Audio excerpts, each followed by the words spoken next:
Election ನಡೆದಿದ್ದು 51 ಅಕ್ಟೋಬರ್ನಿಂದ 52 March ತನಕ, ಫೆಬ್ರವರಿ ಮಾರ್ಚ್ ತನಕ ಎಲೆಕ್ಷನ್ ನಡೀತು. ಯಾಕೆ ಅಷ್ಟು ತಡವಾಗಿ ನಡೀತು? ಯಾಕೆಂದರೆ ಒಂದು ಮತದಾರರ ಪಟ್ಟಿನೇ ಇರಲಿಲ್ಲ ನಮಗೆ. ಜನಪ್ರತಿನಿಧಿಗಳು ಏನು ಮಾಡ್ತಾ ಇದ್ದಾರೆ, ಈಗಿರ್ತಕ್ಕಂಥ BJP ಪಾರ್ಟಿ ಏನು ಮಾಡ್ತಾ ಇದೆ, SIR ಮೂಲಕ ಕಾನ್ಸ್ಟಿಟ್ಯೂಷನನ್ನೇ ಮುಳುಗಿಸುವ ಪ್ರಜಾಪ್ರಭುತ್ವ ವಿರೋಧಿ ಇದನ್ನು ಮಾಡುವಂಥ ಮತದಾನದ ಹಕ್ಕನ್ನು ಕಿತ್ಕೊಳ್ಳೋ ಕೆಲಸ ಮಾಡ್ತಾ ಇದೆ. ಬಿಹಾರದಲ್ಲಿ ಎಲೆಕ್ಷನ್ ನಡೀತಾ ಇರುವಾಗ, SIR ಮಾಡ್ತಾ ಇರುವಾಗ ಸತ್ತೋಗಿದ್ದಾರೆ ಅಂತ ಹೇಳ್ಬಿಟ್ಟು ಹೆಸರುಗಳು ಡಿಲೀಟ್ ಮಾಡಿದ್ದಂಥವ್ರನ್ನ ಸುಪ್ರೀಂ ಕೋರ್ಟ್ ಮುಂದೆ ಯೋಗೇಂದ್ರ ಯಾದವ್ ತಂದು ನಿಲ್ಲಿಸಿದ್ರು. ಆಗ್ಲಾದರೂ ಸುಪ್ರೀಂ ಕೋರ್ಟ್ ಎಚ್ಚರ ವಹಿಸಬೇಕಾಗಿತ್ತು. ವೆಸ್ಟ್ ಬೆಂಗಾಲ್ ಅಂತೂ ನೋಡ್ದಂಗೆ ವಯೋಲೇಟ್, ಎಲೆಕ್ಷನ್ ಕಮಿಷನ್ ತನ್ನ ರೂಲ್ಸ್ನೇ ವಯೋಲೇಟ್ ಮಾಡಿದೆ. ನೀವು ಎಲೆಕ್ಷನಲ್ಲಿ ಸೋಲ್ತೀರ ಅಂದರೆ ನೀವು ಪಾಲಿಟಿಕ್ಸ್ ಯಾಕೆ ಮಾಡಬೇಕು ಅಂತ. BJPದು 100 ವರ್ಷದ ಅಧಿಕಾರದ ಹಸಿವಾದರೆ ಕಾಂಗ್ರೆಸ್ಸಿಂದ ಒಂದು ಶತಮಾನದ ಮೈಮರು. ಅಮೆರಿಕಾ ಮುಂದೆ ಎಷ್ಟು ಅವಮಾನಿತರಾಗಿ ನಾವು ತಲೆ ತಗ್ಗಿಸ್ಕೊಂಡು ನಿಲ್ಲುವಂಥ ಪರಿಸ್ಥಿತಿ ಬಂದಿರೋದಾಗಿರ್ಬೋದು. ಮತ್ತೆ ಮೋಸಗಳನ್ನ ಜನ ಅರ್ಥ ಮಾಡ್ಕೋಬೇಕಾಗಿದೆ. ನಮಸ್ಕಾರ, ಇದನ್ನ.comಗೆ ಸ್ವಾಗತ. ನಾನು ಸುನೀಲ್ ಸರ್ಸಂಗಿ. 5 ರಾಜ್ಯಗಳ ಚುನಾವಣೆಯ ಎಲ್ಲ ಹಂತಗಳು ಮುಗಿದಿವೆ, ಫಲಿತಾಂಶ ಹೊರಬಿದ್ದಿದೆ. ಫಲಿತಾಂಶದ ಬಗ್ಗೆ ಸ್ಪಷ್ಟತೆ ಬಂದಿದೆ. ಈಗಾಗಲೇ ತಿಳಿದಿರುವಂತೆ 5 ರಾಜ್ಯಗಳಲ್ಲಿ 3 ರಾಜ್ಯಗಳು BJP ಪಾಲಾಗಿವೆ. ಮುಖ್ಯವಾಗಿ ಪಾಂಡಿಚೇರಿ ಮತ್ತು ಅಸ್ಸಾಂನಲ್ಲಿ ಸುಲಭವಾಗಿದ್ದರೆ ಏನು ಎಲ್ಲರ ನಿರೀಕ್ಷೆ ಏನಿತ್ತು, ದೀದಿ ಹೋರಾಟ ತೋರ್ತಾರೆ ವೆಸ್ಟ್ ಬೆಂಗಾಲಲ್ಲಿ ಅಂತ, ಆ ರೀತಿ ಆಗಿಲ್ಲ. ಅಲ್ಲಿ ಪ್ರಥಮ ಬಾರಿಗೆ BJP ತನ್ನ ಧ್ವಜವನ್ನು ಹಾರಿಸುವಲ್ಲಿ ಯಶಸ್ವಿಯಾಗಿದೆ. ಅದು 200ರ ಗಡಿ ದಾಟಿ ಮುನ್ನುಗ್ತಾ ಇದೆ. ಇನ್ನೊಂದು ಕಡೆ ಸಮಾಧಾನಕರ ಬಹುಮಾನ ಅಂತ ಕಾಂಗ್ರೆಸ್ಗೆ ಕೇರಳದಲ್ಲಿ ಬಹುಮತ ಸಿಕ್ಕಿದೆ. 99 ಸ್ಥಾನಗಳ ಗಳಿಸಿರುವ UDF ಅಲ್ಲಿ ಮುನ್ನಡೆ ಸಾಧಿಸ್ತಾ ಇದೆ. ಕೊನೆಯದಾಗಿ ತಮಿಳುನಾಡು ಹಂಗ್ ಅಸೆಂಬ್ಲಿ ಆಗಿದೆ. ಅದರ ಅತಿ ಹೆಚ್ಚು ಸ್ಥಾನ ಗಳಿಸಿರುವ ವಿಜಯ್, ಫಿಲ್ಮ್ ಸ್ಟಾರ್ ವಿಜಯ್ ಅವರ ಪಕ್ಷ TVK 111 ಸ್ಥಾನ ಗಳಿಸಿ ಮುನ್ನಡೆಯಲ್ಲಿದೆ. 71 ಸ್ಥಾನ ಗಳಿಸಿರುವ DMK ಪಕ್ಷ ದ್ವಿತೀಯ ಸ್ಥಾನದಲ್ಲಿದೆ. ಈ ಎಲ್ಲ ಚುನಾವಣೆಗಳು ನಮ್ಗೆ ಒಂದು ಪಾಠ ಕಲಿಸ್ತಾ ಇದ್ದಾವೆ. ಕೇವಲ ಇವು ಚುನಾವಣೆ ಅಲ್ಲ, ಪ್ರಜಾಪ್ರಭುತ್ವವನ್ನು ಒಂದು ಹೊಸ ತಿರುವಿಗೆ ತಂದು ನಿಲ್ಲಿಸಿದ್ದಾವೆ. ಈ ಚುನಾವಣೆ ನಮ್ಗೆ ಏನು ಪಾಠ ಕಲಿಸುತ್ತೆ, ಇದರಿಂದ ನಾವು ಕರ್ನಾಟಕದಲ್ಲಿ ಏನು ತಿಳಿದುಕೊಳ್ಬೇಕು ಅನ್ನೋದ್ರ ಬಗ್ಗೆ ಈ ಚರ್ಚೆ ನಾವು ಕೇಂದ್ರೀಕರಿಸ್ತಾ ಇದ್ದೀವಿ. ಇದ್ರ ಬಗ್ಗೆ ನಮ್ಮ ಜೊತೆ ಚರ್ಚಿಸಲು ನಮ್ಮ ಜೊತೆಗೆ ಇದ್ದಾರೆ ಹಿರಿಯ ಪತ್ರಕರ್ತರಾದ D. ಉಮಾಪತಿ ಅವರು. ನಮಸ್ಕಾರ ಸರ್. ಅದ್ರ ಜೊತೆಗೆ ಇದನ್ನ.comನ ವಿಡಿಯೋ ಸೆಕ್ಷನ್ ಹೆಡ್ ಆಗಿರುವ BC ಬಸವರಾಜ್ ಅವರ ಕಾರ್ಯಕ್ರಮಕ್ಕೆ ಸ್ವಾಗತ. ಬಸವರಾಜ್ ಸರ್. ಅದ್ರ ಜೊತೆಗೆ ಕಮ್ಯುನಿಟಿ ಹೆಡ್, ಈ ದಿನದ ಕಮ್ಯುನಿಟಿ ಹೆಡ್ ಆಗಿರುವ ಡಾಕ್ಟರ್ ವಾಸು HV ಇದ್ದಾರೆ. ಅವರು ಈ ದಿನದ ಕಮ್ಯುನಿಟಿ ಹೆಡ್ ಹೌದು, ಸಾಮಾಜಿಕ ಕಾರ್ಯಕರ್ತರು ಹೌದು, ಜಾಗೃತ ಕರ್ನಾಟಕದ ನಾಯಕರು ಹೌದು. ವಾಸು, ನಿಮಗೂ ಕಾರ್ಯಕ್ರಮಕ್ಕೆ ಸ್ವಾಗತ. Thank you. ಒಂದು ಹಂತದಲ್ಲಿ ನಮ್ಗೆ ಅನಿಸ್ತಾ ಇತ್ತು, ಮತದಾನದ ಹಕ್ಕು ಸಂವಿಧಾನ ಕೊಟ್ಟರು ಸಹಿತ ಹಕ್ಕನ್ನು ರಕ್ಷಿಸಿಕೊಳ್ಬೇಕಾಯಿತು ನಮ್ಮೆಲ್ಲರ ಕರ್ತವ್ಯ, ಅದನ್ನು ಉಳಿಸ್ಕೊಡ್ಬೇಕಾದ ಜವಾಬ್ದಾರಿ ಸಂವಿಧಾನಿಕ ಸಂಸ್ಥೆಗಳ ಜವಾಬ್ದಾರಿ ಅಂತ. ಅದು ಆಗಿಲ್ಲ ಅನ್ನೋದು ಈ ಚುನಾವಣೆ ಮೊದಲೇ ಗೊತ್ತಾಗ್ಬಿಡ್ತು ನಮಗೆ. ಅದೇ ರೀತಿ ಚುನಾವಣೆ ನಡೆದು ಹೋಯಿತು. ಆದರೂ ಒಂದು ನಿರೀಕ್ಷೆ ಇತ್ತು, ಪ್ರತಿರೋಧದ ಮತದಾನಗಳು ಆಗ್ಬೋದು, ಒಂದು ಬೇರೆ ರೀತಿ ಫಲಿತಾಂಶ ಬರ್ಬೋದು ಅಂತ. ಬಟ್ ಅಂತಿಮವಾಗಿ SIR ಮತ್ತು ಎಲೆಕ್ಷನ್ ಕಮಿಷನ್ ಜಯ ಬಾರಿಸಿದೆ. ಮತದಾರ ಸೋತಿದ್ದಾನೆ, ಇಲ್ಲಿ ಬೆಂಗಾಲದ ಪ್ರಜೆಗಳು ಸೋತಿದ್ದಾರೆ. ಎಲೆಕ್ಷನ್ ಕಮಿಷನ್ನು ಮತ್ತು SIR ಗೆದ್ದಿದೆ ಅನ್ನೋದು ಸ್ಪಷ್ಟವಾಗಿ ಕಂಡು ಬರ್ತಾ ಇದೆ. ಸುಪ್ರೀಂ ಕೋರ್ಟು ಕಣ್ಣು ಮುಚ್ಚಿಕೊಳ್ತಾ ಗಾಂಧಾರಿ ನ್ಯಾಯ ಅಂತ ಏನು ಹೇಳ್ತಾರೆ, ಆ ರೀತಿ ಆಗಿದೆ. ಇದಕ್ಕೆ ನಾವು ಏನು ಕಲ್ತ್ಕೋಬೇಕಾಗತ್ತೆ ಇದರಿಂದ ಪಾಠ ಅಂತ ಸರ್? ಇಲ್ಲ, ಇದು ಭಾಳ ಮುಖ್ಯವಾದ್ದು. ಭಾರತದ ಪ್ರಜಾತಂತ್ರದ ವ್ಯವಸ್ಥೆಯಲ್ಲಿ ಭಾಳ ಒಂದು ಡಿವಿಯೇಷನ್ ಇದು. ಅಲ್ಲಿಂದ ಅಂದರೆ ಒಂದು ಪ್ರಜಾಪ್ರಭುತ್ವ ಏನು ಯಾವ ರೀತಿ ನಡ್ಕೊಂಡು ಬರ್ತಿತ್ತು ಅದರಿಂದ ಬೇರೆ ದಿಕ್ಕಿಗೆ ಇದು ಹೊರಟಿದೆ. ಸ್ವಾತಂತ್ರ್ಯ ಹೋರಾಟ ಒಂದು ಕಥೆಯಲ್ಲ, ಮರೆಮಾಚಿದ ಹೋರಾಟಗಳ ಅನಾವರಣ. ಭಾರತದ ಸ್ವಾತಂತ್ರ್ಯ, ಕರ್ನಾಟಕದ ಏಕೀಕರಣ ಒಂದೇ ಹೋರಾಟದ 2 ಮುಖಗಳು. ಜೈ ಹಿಂದ್, ಜಯ ಕರ್ನಾಟಕ ವಿಶೇಷಾಂಕ ಈಗಲೇ ಓದಿ ಹಂಚಿಕೊಳ್ಳಿ.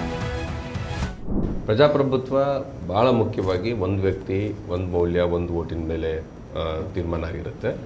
ಮತ್ತು ನಮ್ಮನ್ನು ಆಳುವವರನ್ನು ನಾವೇ ಆಯ್ಕೆ ಮಾಡಿಕೊಳ್ಳುವಂಥ ಹಲವಾರು ವಿಧಾನಗಳಿವೆ. ಹಲವಾರು ವಿಧಾನಗಳಲ್ಲಿ ಒಂದು ಫಸ್ಟ್ ಪಾಸ್ ದಿ ಪೋಸ್ಟ್, ಏನು ಸ್ಪರ್ಧಿಸಿರ್ತಕ್ಕಂಥ ಅಭ್ಯರ್ಥಿಗಳಲ್ಲಿ ಅತ್ಯಂತ ಹೆಚ್ಚಿನ ಮತ ಯಾರು ಪಡ್ಕೊಳ್ತಾರೆ ಅವರು.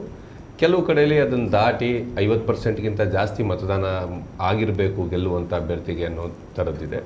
ಇನ್ನು ಕೆಲವು ಕಡೆಗೆ ಪ್ರಪೋರ್ಷನಲ್ ರೆಪ್ರೆಸೆಂಟೇಷನ್ ಥರದಲ್ಲಿದೆ. ನೇಪಾಳದಲ್ಲಿ ಒಂದು ಮಿಕ್ಸೆಡ್ ಸಿಸ್ಟಮ್ಮು ಕೂಡ ಇದೆ. ಅಂದರೆ ಒಟ್ಟು ಇಡೀ ದೇಶದಲ್ಲಿ ಈಗ 42% ವೋಟ್ ತೆಗೆದುಕೊಂಡಿರುವಂಥ ಒಂದು ಪಕ್ಷ ಇದ್ದರೆ, ಕೆಲವು ಸರಿ 41% ವೋಟ್ ಇಡೀ ದೇಶದಲ್ಲಿ ತೊಗೊಂಡಿರೋರು ಕೂಡ ಆಳ್ವಿಕೆ ನಡೆಸೋದಕ್ಕೆ ಸಾಧ್ಯ ಆಗಿಬಿಡುತ್ತೆ, ಯಾವ ಕ್ಷೇತ್ರಗಳಲ್ಲಿ ಅವರು ಎಷ್ಟು ಗೆದ್ದಿದ್ದಾರೆ ಅನ್ನೋದ್ರ ಮೇಲೆ. ಈ ಥರ ಹಲವಾರು ವಿಧಾನಗಳು ಎಲ್ಲವೂ ಕೂಡ ಇದೆ. ಬಟ್ ಇದೆಲ್ಲ ನೀವು ಯಾವ ವಿಧಾನದಲ್ಲಿ ನಾವು ಇದ್ದೀವಿ ಅನ್ನೋದು. ಆದರೆ ಇದು ಹೆಂಗೆ ಬಂತು? ಇದು ಒಂದು ಈ ಡೆಮಾಕ್ರಸಿ ನಮ್ಮ ಥರದ ದೇಶಕ್ಕೂ ಮತ್ತು ಪ್ರಪಂಚದಲ್ಲಿ ಭಾಳ ದೇಶಗಳಿಗೂ ಅದು ಭಾಳ ಒಂದು ತ್ಯಾಗ ಬಲಿದಾನಗಳಿಂದ ಪಡ್ಕೊಂಡಿರ್ತಕ್ಕಂಥ ಒಂದು ಮತದಾನದ ಹಕ್ಕು ಅದು ಈ ದೇಶದಲ್ಲಿ. ಅದಕ್ಕೋಸ್ಕರ ಲಕ್ಷಾಂತರ ಜನ ತಮ್ಮ ಪ್ರಾಣ ಕೊಟ್ಟಿದ್ದಾರೆ. ಈ ದೇಶ ರೂಪುಗೊಂಡಿರುವಂಥದ್ದು ಒಂದು ಸ್ವಾತಂತ್ರ್ಯ ಚಳವಳಿಯಲ್ಲಿ. ಆ ಸ್ವಾತಂತ್ರ್ಯ ಚಳವಳಿಯ ಸಂದರ್ಭದಲ್ಲಿ ಬ್ರಿಟಿಷರನ್ನ ಹೊರಗಾಕಬೇಕು ಅಂತಿರುವಂಥ ರಾಷ್ಟ್ರೀಯ ವಿಮೋಚನಾ ಚಳವಳಿಯ ಜೊತೆಗೂ ಒಂದು ಸಮಾನತೆಯ ಹೋರಾಟ ಕೂಡ ಆರಂಭದಿಂದ ನಡ್ಕೊಂಡ್ಬಂತು. ಆ ಸಮಾನತೆ ಅಂತ ನೀವು ಹೇಳಿದಾಗ ಡೆಮಾಕ್ರಸಿನಲ್ಲಿ ವೋಟಿನ ಹಕ್ಕು ಅದರೊಳಗಡೆ ಪೌರತ್ವದ ಹಕ್ಕಿನ ಜೊತೆಗೆ ಬರುವಂಥದ್ದು. ಅದಕ್ಕೆ ಒಂದೇ ಒಂದಂದರೆ ನೀವು ವಯಸ್ಕರಾಗಬೇಕು ಅನ್ನೋದು ಬಿಟ್ಟರೆ ನಿಮಗೆ ವೋಟಿನ ಹಕ್ಕು ಡೆಮಾಕ್ರಸಿ ಒಳಗಡೆ ಮೂಲಭೂತವಾದಂಥ ಒಂದು ಸಂಗತಿ ಅದು. ಅದಿಲ್ಲದೆ ಡೆಮಾಕ್ರಸಿನೇ ಇಲ್ಲ. ಹಾಗಾಗಿನೇ ನಮ್ಮ ದೇಶದಲ್ಲಿ ಮೊದಲನೇ ಎಲೆಕ್ಷನ್ನು ನಡೆದಾಗ 1950 ಜನವರಿ 26ಕ್ಕೆ ನಾವು ಸಂವಿಧಾನವನ್ನು ಜಾರಿ ಮಾಡ್ತೀವಿ ಅಂತ ಹೇಳಿ ಅವತ್ತಿಗೆ ನಮಗೊಂದು ಕಾನ್ಸ್ಟಿಟ್ಯೂಯೆಂಟ್ ಅಸೆಂಬ್ಲಿ ಮಾತ್ರ ಇತ್ತು. ಇನ್ನೂ ಒಂದು ಪೂರ್ಣ ಪ್ರಮಾಣದ ಎಲೆಕ್ಟೆಡ್ ಗೌರ್ಮೆಂಟ್ ಇರಲಿಲ್ಲ. ಬಟ್ 50ಕ್ಕೆ ಎಲೆಕ್ಷನ್ ನಡೀಲಿಲ್ಲ. ಎಲೆಕ್ಷನ್ ನಡೆದಿದ್ದು 51 ಅಕ್ಟೋಬರ್ನಿಂದ 52 ಮಾರ್ಚ್ ತನಕ, ಫೆಬ್ರವರಿ ಮಾರ್ಚ್ ತನಕ ಎಲೆಕ್ಷನ್ ನಡೀತು. ಯಾಕೆ ಅಷ್ಟು ತಡವಾಗಿ ನಡೀತು? ಯಾಕೆಂದರೆ ಒಂದು ಮತದಾರರ ಪಟ್ಟಿನೇ ಇರಲಿಲ್ಲ ನಮಗೆ. ಆ ಮತದಾರರ ಪಟ್ಟಿ ತಯಾರು ಮಾಡೋದಕ್ಕೆ ಭಾರತದ ಮೊದಲ ಚುನಾವಣಾ ಆಯುಕ್ತ ಸುಕುಮಾರ್ ಸೇನ್ ಅವರು ನನಗೆ ಟೈಮ್ ಕೊಡಿ, ಯಾಕಂದರೆ ಈ ದೇಶದ ಯಾವುದೇ ಮೂಲೆಯಲ್ಲಿರುವಂಥ ವ್ಯಕ್ತಿ ಕೂಡ ಅನಕ್ಷರಸ್ಥರಿದ್ದರು, ಬಹುಶಃ 84% ಅನಕ್ಷರಸ್ಥರು ಈ ದೇಶದಲ್ಲಿ. ಅವ್ರು ಎಲ್ಲೆಲ್ಲಿದ್ದಾರೆ, ಅಲ್ಲಿ ರಸ್ತೆ ಇದೆಯಾ ಇಲ್ವಾ, ಆ ಎಲ್ಲ ಜಾಗಗಳಿಗೆ ನಾನು ನಮ್ಮ ಜನನ ಕಳಿಸಿ ಅವರು ಎಲೆಕ್ಟರಲ್ ರೋಲ್ ಮತದಾರರ ಪಟ್ಟಿ ಒಳಗಡೆ ಬರುವ ಹಾಗೆ ಮಾಡುವುದು ನನ್ನ ಜವಾಬ್ದಾರಿ. ನನಗೂ ಹೌದು, ಮರದ ಕೆಳಗಡೆ ಬದುಕಿದ್ದವರಿದ್ರು, ಬೀದಿನಲ್ಲಿ ಇದ್ದಂಥವ್ರಿದ್ರು, ಅದನ್ನು ಹೇಳಿ ಅವ್ರನ್ನೆಲ್ಲ ಅದರೊಳಗಡೆ ತೊಗೊಂಬಂದರು. ಹೀಗಿರಬೇಕಾದ್ರೆ ಇವತ್ತು SIR ಅನ್ನುವಂಥ ಒಂದು ಇದು ಸಿಸ್ಟಮ್ನ ತಂದು ಅದರಲ್ಲೊಂದು ನೀವು ಸೀಕ್ರೆಟ್ ಅಲ್ಗಾರಿದಮ್ ಮಾಡಿ ಸೆಲೆಕ್ಟಿವ್ ಆಗಿ ಕೆಲವ್ರನ್ನ ಅದರಿಂದ ಮತದಾರರ ಪಟ್ಟಿಯಿಂದ ಹೊರಗಾಕೋದೇನಿದೆ, ಹಂಗಿದ್ರೆ ಭಾರತದ ಪ್ರಜಾತಂತ್ರ ಅದು ಮಗ್ಗಲು ಬದಲಾಯಿಸಿದ ಇನ್ನೊಂದು ದಿಕ್ಕಿಗೆ ಹೊರಲ್ಬಿಟ್ಟಿದೆ. ಸೊ ಇದು ನಾವು ಈ ದೇಶದ ಸ್ವಾತಂತ್ರ್ಯ ಚಳವಳಿ 190 ವರ್ಷಗಳ ಪ್ಲಾಸ್ಟಿಕ್ ಕದನದಿಂದ 47ನೇ ಇಸ್ವಿ ತನಕ ನಡೆದಂಥ 190 ವರ್ಷಗಳ ವಿರೋಚಿತವಾದ ಸ್ವಾತಂತ್ರ್ಯ ಸಂಗ್ರಾಮದಲ್ಲೇ ಈ ದೇಶ ಹುಟ್ಕೊಂಡಿದ್ದು ಮತ್ತು ಈ ದೇಶದ ಡೆಮಾಕ್ರಸಿ ಹುಟ್ಕೊಂಡಿದ್ದು, ಅದಕ್ಕೆ ಬೇಕಾಗಿರುವಂಥ ಹಕ್ಕುಗಳನ್ನ ನಾವು ಪಡ್ಕೊಂಡಿದ್ದು. ಅದು ಇವತ್ತು ಉಲ್ಟಾ ಆಗ್ತಿದೆ ಎನ್ನುವಷ್ಟು ಗಹನವಾದ ಮಹತ್ವದ ಸಂಗತಿ ಇದು ಅಂತ ಈ ದೇಶದ ಜನ ಇವತ್ತು ತಿಳ್ಕೊಬೇಕಿದೆ. ಮತ್ತು ಆ ದಿಕ್ಕಲ್ಲಿ ನಾವೆಲ್ಲ ಮತ್ತೆ ಕೆಲಸ ಮಾಡಬೇಕಿದೆ. ಇಲ್ಲದೇ ಇದನ್ನು ನಾವು ಯಾವುದ್ರ ಮೇಲೆ ಕೆಲಸ ಮಾಡ್ತೀವಿ ಅಂದರೆ, ಅಮಿತ್ ಶಾ ಹೇಗೆ ಭಾಷಣ ಮಾಡೋದು, ಸುವೇಂದು ಅಧಿಕಾರಿ ಏನು ಭಾಷಣ ಮಾಡೋರು, ವಿಜಯ್ದು ರ್ಯಾಲಿ ಹೇಗಿತ್ತು, ಅಥವಾ ಸ್ಟಾಲಿನ್ನು ಅವ್ರ ಮಗ ಇವರಿಬ್ಬರು ಕೂಡ ಇರೋದೇನೆ ಒಂದು ಚುನಾವಣಾ ಇಶ್ಯೂ ಅದೊಂದೇನ, ಅಂದರೆ ಕರುಣಾನಿಧಿ ಮಗ ಅವ್ರ ಮಗ ಆಳ್ವಿಕೆಗೆ ಬರ್ತಿದ್ದಾರೆ ಅಷ್ಟೇನ. ಈ ಥರದ ಕೆಲವು ಇಶ್ಯೂಗಳಲ್ಲಿ ನಾವು ಮುಳುಗೋಗ್ತೀವಿ. ಇಲ್ಲ, ಅದಲ್ಲ. ಇವತ್ತು ಭಾರತದ ಡೆಮಾಕ್ರಸಿ, ದೇಶದ ಸ್ವಾತಂತ್ರ್ಯ ಚಳವಳಿ ಅದು ಏನನ್ನ ತಂದುಕೊಟ್ಟಿತ್ತು ಅದನ್ನು ತಿರುಮುರು ಮಾಡ್ತಾ ಇರ್ತಕ್ಕಂಥದ್ದು ಅನ್ನುವ ನೆಲೆಯಲ್ಲಿ ನಾವು ಈ ವಿಚಾರನ ತೆಗೆದುಕೊಳ್ಳದೆ ಇದ್ದರೆ, ಇದಕ್ಕೊಂದು ಸ್ವಾತಂತ್ರ್ಯ ಸಂಗ್ರಾಮದಷ್ಟೇ ಮಹತ್ವ ಇದೆ ಅಂತ ನಾವು ತಿಳ್ಕೊಳ್ಳದೆ, ನಾವು ಎಲೆಕ್ಷನ್ ಅನಾಲಿಸಿಸ್ನ ಯಾವಾಗಲೂ ಮಾಡೋಂಗೆ ಎಕ್ಸಿಟ್ ಪೋಲ್ ಏನಾಯಿತು, ಪ್ರದೀಪ್ ಗುಪ್ತಾ ಏನು ಹೇಳಿದ್ರು, ಆಕ್ಸಿಸ್ ಮೈ ಇಂಡಿಯಾದಲ್ಲಿ ಎಷ್ಟು % ಕರೆಕ್ಟ್ ಆಯಿತು, ಈ ವಿಚಾರದ ಚರ್ಚೆಗಳಲ್ಲಿ ನಾವು ಮುಳುಗೋಗ್ಬಿಡಬಾರ್ದು. ಆ ಒಂದು ಸಂಗ್ರಾಮ ಇವತ್ತು ಈ ದೇಶದಲ್ಲಿ ಆರಂಭ ಆಗಬೇಕಾಗಿದೆ. ಇದನ್ನು ನಾವು ಯಾವುದೇ ಹಿಂಜರಿಕೆ ಇಲ್ಲದೆ ಮಾತಾಡಬೇಕಿದೆ. ಇಲ್ಲದೆ ಇದ್ದರೆ ನಾವು ಸಣ್ಣ ಪುಟ್ಟ ಸಂಗತಿಗಳತ್ತ ನಮ್ಮ ಗಮನ ಸೆಳೆದು, ನಿಮ್ಗೆ ಅಕಸ್ಮಾತ್ ನೀವು ಸ್ವಲ್ಪ ಗಂಭೀರವಾದ ವಿಚಾರಕ್ಕೆ ಹೋದರೆ ಹಿಂದೂ ಮುಸ್ಲಿಂ ವಿಚಾರನ ತರ್ತಾ ನಮ್ಮನ್ನು ದಿಕ್ಕು ತಪ್ಪಿಸುವ ಸಂಗತಿಯಿಂದ ಈ ಬೇಸಿಕ್ ಇಶ್ಯೂಗೆ ಇವತ್ತು ಈ ದೇಶ ಬರಬೇಕಿದೆ.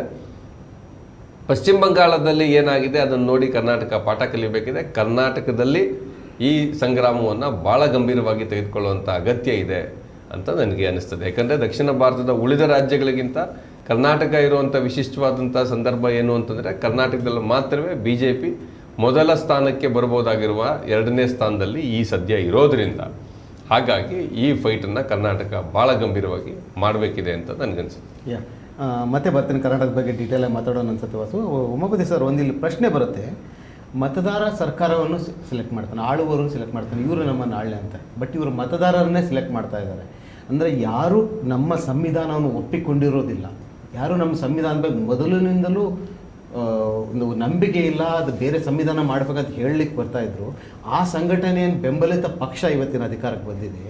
ಅವರು ತಮ್ಮದೇ ಮೂಲ ಸಿದ್ಧಾಂತ ಏನಿದೆಯಲ್ಲ, ಮನುಶಾಸ್ತ್ರ ಇರ್ಬೋದು, ಇನ್ನೊಂದು, ಅದನ್ನು ಜಾರಿ ತರಲಿಕ್ಕೆ ಪ್ರಯತ್ನ ಮಾಡ್ತಾ ಇದ್ದಾರೆ, ಅಥವಾ ಇಡೀ ಒಳಗಡೆಯಿಂದನೇ ಸಂವಿಧಾನವನ್ನು ಟೊಳ್ಳು ಮಾಡೋ ಪ್ರಯತ್ನದ ಭಾಗವಾಗಿ ಕಾಣಿಸ್ತಾ ಇಲ್ವಾ ನಿಮಗೆ? ನೀವು ಹೇಳೋ 3 ಮಾತುಗಳು ಸರಿ ಇದೆ ಸರ್. ಏನು ನಾಯಿ ಬಾಲನಲ್ಲಾಡಿಸ್ತು ಅಂತ ಅನ್ನೋದು, ಬಾಲ ನಾಯಿನಲ್ಲಾಡಿಸ್ತು ಅಂತ ಏನು ಹೇಳ್ತಾರೆ ಇಂಗ್ಲೀಷಲ್ಲಿ, ಅದೇ ಇದೆ. ಅದೇ ಥರ ಇದು ಬಾಲ ನಾಯಿನಲ್ಲಾಡಿಸ್ತಾ ಇದೆ. ಮತ್ತು ಜನಪ್ರತಿನಿಧಿಗಳು ಮತದಾರನ ಆಯ್ಕೆ ಮಾಡ್ಕೊಳ್ತಿದ್ದಾರೆ. ಆಮೇಲೆ ಮನುಧರ್ಮಶಾಸ್ತ್ರ ಅಂತ ಏನು ಅಲ್ಲಿಗೆ ಹೇಳ್ತಾ ಇದ್ದೀರಿ, ಅಲ್ಲಿ ಅದು ಮನುಧರ್ಮಶಾಸ್ತ್ರನೇ ಅಲ್ಲ, ಒಟ್ಟಾರೆ ಎಲ್ರಿಗೂ ವೋಟಿಂಗ್ ರೈಟ್ಸ್ ಇರಲಿಲ್ಲ. ಯಾರು ಕುಲದಲ್ಲಿ ಶ್ರೇಷ್ಠರಾಗಿದ್ರು, ಯಾರು ಟ್ಯಾಕ್ಸ್ ಕೊಡ್ತಾ ಇದ್ರು, ಯಾರು ವರ್ತಕರಿದ್ರು, ಯಾರು ಕ್ಷತ್ರಿಯರಿದ್ರು ಅಂಥವ್ರಿಗೆ ಒಂದು ಮತದಾನದ ಮೇಲ್ವರ್ಗದವರಿಗೆ, ಮೇಲ್ಜಾತಿಗಳಿಗೆ ಮತದಾನದ ಹಕ್ಕಿತ್ತು. ಆದರೆ ದೇಶಕ್ಕೆ ಸ್ವತಂತ್ರ ಬಂದ ಮೇಲೆ ಅದು ಈವನ್ ಬ್ರಿಟಿಷರ ಕಾಲದಲ್ಲೂ ಕೂಡ ಅದೇ ಸ್ಟೇಟಸ್ಗೂ ಯಥಾಸ್ಥಿತಿ ಮುಂದುವರಿತು. ಆದರೆ ಸ್ವಾತಂತ್ರ್ಯ ಬಂದ ನಂತರ ಈಗಾಗಲೇ ಡಾಕ್ಟರ್ ವಾಸು ಅವರು ಹೇಳಿದ ಪ್ರಕಾರ ಎಲ್ರಿಗೂ, ಅವರು ಬಡವರಾಗಿರಲಿ, ಶ್ರೀಮಂತರಾಗಿರಲಿ, ಅವರು ಯಾವ ಜಾತಿಗೆ ಸೇರಿರಲಿ, ಅವ್ರು ಮರದ ಕೆಳಗೆ ಬದುಕಿರಲಿ, ಮಹಲ್ಗಳಲ್ಲಿ ಇರಲಿ, ಎಲ್ಲರಿಗೂ ಒಂದೇ ಮತ, ಒಂದು ಹಕ್ಕು ಅಂತಂದು ಹೇಳ್ಬಿಟ್ಟು ಅದನ್ನು ಮಾಡಿದ್ರು. ಇದನ್ನ ನಿಂತಿರ್ಸೋಕ್ಕಾಗಿಲ್ಲ. ಹಲವಾರು ಶಕ್ತಿಗಳಿಗೆ ದೇಶಕ್ಕೆ ಸ್ವಾತಂತ್ರ್ಯ ಬಂದ ಮೇಲೆ ನಮ್ಮ ಸಂವಿಧಾನನೇ ಒಪ್ಪಿಲ್ಲದೆ ಇರುವಂಥ ಶಕ್ತಿಗಳು, ಸಂವಿಧಾನ ಬದಲಾಯಿಸಬೇಕು ಅಂತ ಹೊರಟಿರೋ ಶಕ್ತಿಗಳು. ಆಮೇಲೆ ಈ ಸಂವಿಧಾನ ಬದಲಾಯಿಸೋ ದಿಕ್ಕಲ್ಲಿ ಇದು ಒಳಗಿಂದನೇ ಅದನ್ನ ಟೊಳ್ಳು ಮಾಡುವಂಥ ಮಾತು ನೀವೇನು ಹೇಳಿದ್ರಿ, ಅದು ಬಹಳ ವ್ಯವಸ್ಥಿತವಾಗಿ ನಡೀತಿದೆ. ಅದು EVM ಇಂದ ಆ ನೆರೇಷನ್ನ SIR ತಗೊಂಡೋದ್ರು, SIR ಇಂದ ಡಿಲಿಮಿಟೇಷನ್ ತಗೊಂಡು ಹೋಗ್ತಿದ್ದಾರೆ, ಡಿಲಿಮಿಟೇಷನ್ ಇಂದ ಇದು ಈ ಮತಮೇಧ, ನರಮೇಧ ಅಂತ ಏನು ಹೇಳ್ತಿದ್ವು, ಇದೊಂಥರ ಮತಮೇಧ. ಇದು ರಕ್ತನ, ಒಂದು ಹನಿ ರಕ್ತನೂ ಚೆಲ್ಲಿದ್ದೇನೆ ಕೋಟ್ಯಂತರ ಜನರ ಮತಮೇಧ. ಇದು ನರಮೇಧದಷ್ಟೇನೆ ಇದು. ಯಾಕೆಂದ್ರೆ ಒಬ್ಬ ಮನುಷ್ಯನ ಅಸ್ತಿತ್ವನೇ ನಿರಾಕರಣೆ ಮಾಡ್ತಿದ್ದಾರೆ ನೀವು. ಮತಹರಣ. ಅದರ ಜೊತೆಗೆ ನಮ್ಮ ದೇಶದ ಚುನಾವಣಾ ವ್ಯವಸ್ಥೆ ಎಸೆನ್ಷಿಯಲಿ 5 ನಮ್ಮ ದೇಶದ ಡೆಮೋಕ್ರಸಿ ಎಸೆನ್ಷಿಯಲಿ ಅದು ಚುನಾವಣಾ ಡೆಮೋಕ್ರಸಿ, ಚುನಾವಣಾ ಜನತಂತ್ರ. 5 ವರ್ಷಕ್ಕೊಂದ್ಸರಿ ವೋಟ್ ಹಾಕೋದ್ ಬಿಟ್ರೆ ಆತನಿಗೆ ಅಥವಾ ಆಕೆ ಅಸ್ತಿತ್ವನ ಈ ದೇಶದ ಪ್ರಜೆ ಅಂತ ತೋರಿಸ್ಕೊಳ್ಳುವಂಥ ಕ್ಷಣ ಅವ್ರಿಗೆ ಬರೋದೇ ಇಲ್ಲ. ಅದೊಂದೇ ಸಂದರ್ಭದಲ್ಲಿ ಹೋಗಿ ಜನಪ್ರತಿನಿಧಿಗಳು ಹೋಗ್ಬಿಟ್ಟು ವೋಟ್ ಹಾಕುವಂತ ಅವ್ರನ್ನ ಕೇಳ್ಕೊಳ್ಳೋದು, ಆಮೇಲೆ ಅವ್ರನ್ನ ಮಾತಾಡ್ಸೋದಿಲ್ಲ. ಇಂಥ ಪರಿಸ್ಥಿತಿ ಇದ್ದಾಗ ಈಗ ವಾಪಸ್ ಕರೆಸ್ಕೊಳ್ಳೋ ಹಕ್ಕು, ಈ ಥರದ್ದೆಲ್ಲ ಚುನಾವಣೆ ಸುಧಾರಣೆಗಳು ಬರದೇ ಇದ್ದಾಗ ಈ ಮತಾಧಿಕಾರ ಏನಿದೆ, ಮತ ನೀಡೋ ಹಕ್ಕು ಏನಿದೆ, ಅದು ಬಹಳಷ್ಟು ಮಹತ್ವ ಗಳಿಸ್ಕೊಡುತ್ತೆ. ಇದನ್ನ ಕಿತ್ಕೊಳ್ಳೋದು ಅಂತಂದ್ರೆ ಜನತಂತ್ರದ ಆತ್ಮನೆ ಕೊಂದು ಹಾಕ್ತಾ ಇದೆ. ಅದ್ರ ಜೊತೆಗೆ ಇನ್ನೊಂದು ಇಂಪಾರ್ಟೆಂಟ್ ಬಸವರಾಜ್ ಇರಲಿ, ಮತದಾನದ ಹಕ್ಕು ದೊರೀಬೇಕಾದ್ರೆ ಕಾನ್ಸ್ಟಿಟ್ಯೂಂಟ್ ಅಸೆಂಬ್ಲಿಯಲ್ಲಿ ತುಂಬ ದೀರ್ಘವಾದ ಚರ್ಚೆ ನಡೀತು. ಓನ್ಲಿ ಎಜುಕೇಟೆಡ್ ಇದ್ದವ್ರಿಗೆ ಮತದಾನದ ಹಕ್ಕು ಕೊಡಬೇಕು, ಈ ರೀತಿ ಆಸ್ತಿ ಇದ್ದವ್ರಿಗೆ ಮಾತ್ರ ಮತದಾನದ ಹಕ್ಕು ಕೊಡಬೇಕಂತ. ಅಂತಿಮವಾಗಿ ನಮ್ಮ ದೇಶ, ಕೆಲವೇ ದೇಶಗಳಲ್ಲಿ ಪ್ರಥಮ ದಿನದಂದೇ ಅಂದರೆ ಪ್ರಥಮ ಚುನಾವಣೆಯಂದೇ ಮಹಿಳೆಯರಿಗೂ ಮತ್ತು ಎಲ್ಲರಿಗೂ ಸಮಾನವಾಗಿ ಮತದಾನದ ಹಕ್ಕು, ಅಂದರೆ ಎಲ್ಲರಿಗೂ ಒಂದೇ ಮತ ಒಂದು ಹಕ್ಕು. ನನಗೂ ಅಂಬಾನಿಗೂ ಅಥವಾ ನನಗೂ ಅದಾನಿಗೆ ಏನಾದರೂ ಸಮಾನತೆ ಇದ್ದರೆ ಅವನ ಹಕ್ಕಿಗೆ ಎಷ್ಟು ವ್ಯಾಲ್ಯೂ ಇದೆಯೋ ನನ್ನ ಮತಕ್ಕೂ ಅಷ್ಟೇ ವ್ಯಾಲ್ಯೂ ಇದೆ. ಆದರೆ ಆ ಏನು ಇಡೀ ಸಿಸ್ಟಮ್ ಇತ್ತಲ್ಲ, ಅದರಲ್ಲಿ ಮತ ಕಳ್ಕೊಳ್ಳೋರು ಯಾರು? ಆದಿವಾಸಿಗಳು, SC STಗಳು, ಮಹಿಳೆಯರು. ಈ ಟಾರ್ಗೆಟೆಡ್ ವೋಟ್ SIR ಅಲ್ಲೂ ಅದೇ ಆಗ್ತಾ ಇದೆಯಲ್ವ. ನಾವೇನು ಕಷ್ಟಪಟ್ಟು ಗಳಿಸಿದ್ದೀವಿ, ಕಷ್ಟಪಟ್ಟು ಪಡ್ಕೊಂಡಿದ್ದೀವಿ, ಅಷ್ಟೆಲ್ಲ ಮಹನೀಯರು ಸೇರಿ ಕಾನ್ಸ್ಟಿಟ್ಯೂಷನ್ ಮಾಡಿದ್ದಾರೆ. ಅದರಿಂದ ನಾವು ಹೊರಗೆ ಬರ್ತಾ ಇದ್ದೇವಲ್ಲ. ಅದೇ ಮಹಿಳೆಯರು ವಂಚಿತರಾಗ್ತಾ ಇದ್ದಾರೆ ಹೈಯೆಸ್ಟ್ SIR ಇಂದ, ಅದೇ ಆದಿವಾಸಿಗಳು ವಂಚಿತರಾಗ್ತಾ ಇದ್ದಾರೆ, ಅದೇ ದಲಿತರು ವಂಚಿತರಾಗ್ತಾ ಇದ್ದಾರೆ, ಅಲ್ಪಸಂಖ್ಯಾತರು ವಂಚಿತರಾಗ್ತಾರೆ. ಅಲ್ಪಸಂಖ್ಯಾತರು ಟಾರ್ಗೆಟೆಡ್ ಅವ್ರು ಎಲ್ಲದರಿಂದ ವಂಚಿತರಾಗ್ತಾ ಇದ್ದಾರೆ. ಈಗ ಭಾರತಕ್ಕೆ ಸ್ವತಂತ್ರ ಬಂದಾಗ ಬಡವ ಶ್ರೀಮಂತ ಅಂತ ನೋಡಿದೆ, ಅಥವಾ ಎಜುಕೇಟೆಡ್ ಅನ್ಎಜುಕೇಟೆಡ್ ಅಂತ ನೋಡಿದೆ, ಯಾರೇ ಆಗಿರಲಿ, ಅವರು ಮಹಿಳೆ ಆಗಿರಲಿ, ಆದಿವಾಸಿ ಆಗಿರಲಿ, ಟ್ರಾನ್ಸ್ಜೆಂಡರ್ ಆಗಿರಲಿ, ಎಂಥ ಮೂಲೆಯಲ್ಲಿ ವಾಸಿಸ್ತಾ ಇರ್ತಕ್ಕಂಥ ಅತ್ಯಂತ ಬಡವ ಆಗಿರಲಿ, ಪ್ರತಿಯೊಬ್ಬರಿಗೂ ವೋಟಿನ ಹಕ್ಕನ್ನು ಕೊಟ್ಟಂಥ, ದೇಶ ಉಟ್ಕೊಳ್ತಾನೆ ವೋಟಿನ ಹಕ್ಕನ್ನು ಕೊಟ್ಟಂಥ ಕೆಲವೇ ದೇಶಗಳಲ್ಲಿ ನಮ್ಮದು ಒಂದು. ಆಗ ನೋಡಿದ್ರೆ ಮುಂದುವರೆದ ದೇಶಗಳು ಕೂಡ ಮಹಿಳೆಯರಿಗೆ ವೋಟಿನ ಹಕ್ಕು ಕೊಡಲಿಕ್ಕೆ ಅಥವಾ ಅನ್ಎಜುಕೇಟೆಡ್ ಪರ್ಸನ್ಸ್ಗೆ ವೋಟಿನ ಹಕ್ಕು ಕೊಡಲಿಕ್ಕೆ ತುಂಬ ವರ್ಷಗಳ ಹೋರಾಟದ ನಂತರ ಕೊಟ್ಟಿದೆ. ಬಟ್ ಇಂಡಿಯಾದ ಗ್ರೇಟ್ನೆಸ್ ಏನು ಅಂದರೆ ಇದು ಪ್ರತಿಯೊಬ್ಬರಿಗೂ ಕೊಟ್ಟಿದ್ದು. ಮತ್ತು ನೀವು ನಾಗರಿಕ ಆಗಿದ್ದರೆ ಸಾಕು. ಈಗ ಹಲವಾರು ವಿಷಯಗಳಿಗೆ ಆಗ್ಲೂ ಅಷ್ಟೇ, ಯಾವುದೋ ಒಂದು ವಿಷಯಕ್ಕೆ ಕ್ಯಾಸ್ಟ್ ಸರ್ಟಿಫಿಕೇಟ್ ಬೇಕು ಅಂತ ಕೇಳ್ತಾರೆ, ಇನ್ಯಾವುದಕ್ಕೂ ರೇಷನ್ ಕಾರ್ಡ್ ಬೇಕು ಅಂತ ಕೇಳ್ತಾರೆ, ಮತ್ತೊಂದು ಯಾವುದಕ್ಕೂ SSLC ಸರ್ಟಿಫಿಕೇಟ್ ಬೇಕು ಅಂತ ಕೇಳ್ತಾರೆ. ಬಟ್ ಇಲ್ಲಿ ನೀವು ಭಾರತದ ನಾಗರಿಕ ಆಗಿದ್ದರೆ ಸಾಕು. ಮೊದಲು 21 ವರ್ಷ ಆಗಿರಬೇಕಾಗಿತ್ತು, ಈಗ ರಾಜೀವ್ ಗಾಂಧಿ ಅವ್ರಲ್ಲಿ 18 ವರ್ಷಕ್ಕೆ ಇಳಿಸಿದ್ರು ಅಂತ. ಅಂದರೆ ಇದು ಮೂಲಭೂತ ಹಕ್ಕು ಅಂತ ಹೆಸರಿಸಲದೇ ಹೋದರೂ ಕೂಡ ಉಳಿದೆಲ್ಲ ಮೂಲಭೂತ ಹಕ್ಕುಗಳಿಗಿಂತಲೂ ಅತ್ಯಂತ ಮೂಲಭೂತ ಹಕ್ಕು ಇದೆ ಅಂತ ಹೇಳಬೇಕು. ಅದನ್ನು ಹಾಗಂತ ಹೇಳದೆ ಕೊಟ್ಟಿರ್ತಕ್ಕಂಥದ್ದು. ಮತ್ತು ಸುಕುಮಾರ್ ಸೇನ್ರವರು ಅದನ್ನು ಅರ್ಥ ಮಾಡಿಕೊಂಡು ಎಷ್ಟೇ ಕಷ್ಟ ಆದರೂ ಸರಿ, ಆಗಿನ ಕಾಲದಲ್ಲಿ 80% ಅಷ್ಟು ಹಳ್ಳಿಗಳಿಗೆ, ಊರುಗಳಿಗೆ ದಾರಿಗಳೇ ಇರಲಿಲ್ಲ. ಆದರೆ ಪ್ರತಿಯೊಬ್ಬರಿಗೂ ಮತದಾನದ ಹಕ್ಕು ಸಿಗಬೇಕು ಅಂತ ಆ ಥರ ಇದು ಮಾಡಿದ್ರು. ಈವನ್ನು ಎಲೆಕ್ಷನ್ ಕಮಿಷನ್ನು ಈಗ SIR ಏನು ಮಾಡ್ತಾ ಇದೆ, SIR ನೋಟಿಫಿಕೇಷನ್ ಅದನ್ನೇ ಹಾಕತ್ತದು ಏನಂತ, ಒಬ್ಬ ಅರ್ಹ ನಾಗರಿಕನಿಗೂ ವೋಟು ಮಿಸ್ ಆಗ್ದಂಗೆ ನೋಡ್ಕೋಬೇಕು ಈ ಪ್ರೊಸೆಸ್ನಲ್ಲಿ ಅಂತ.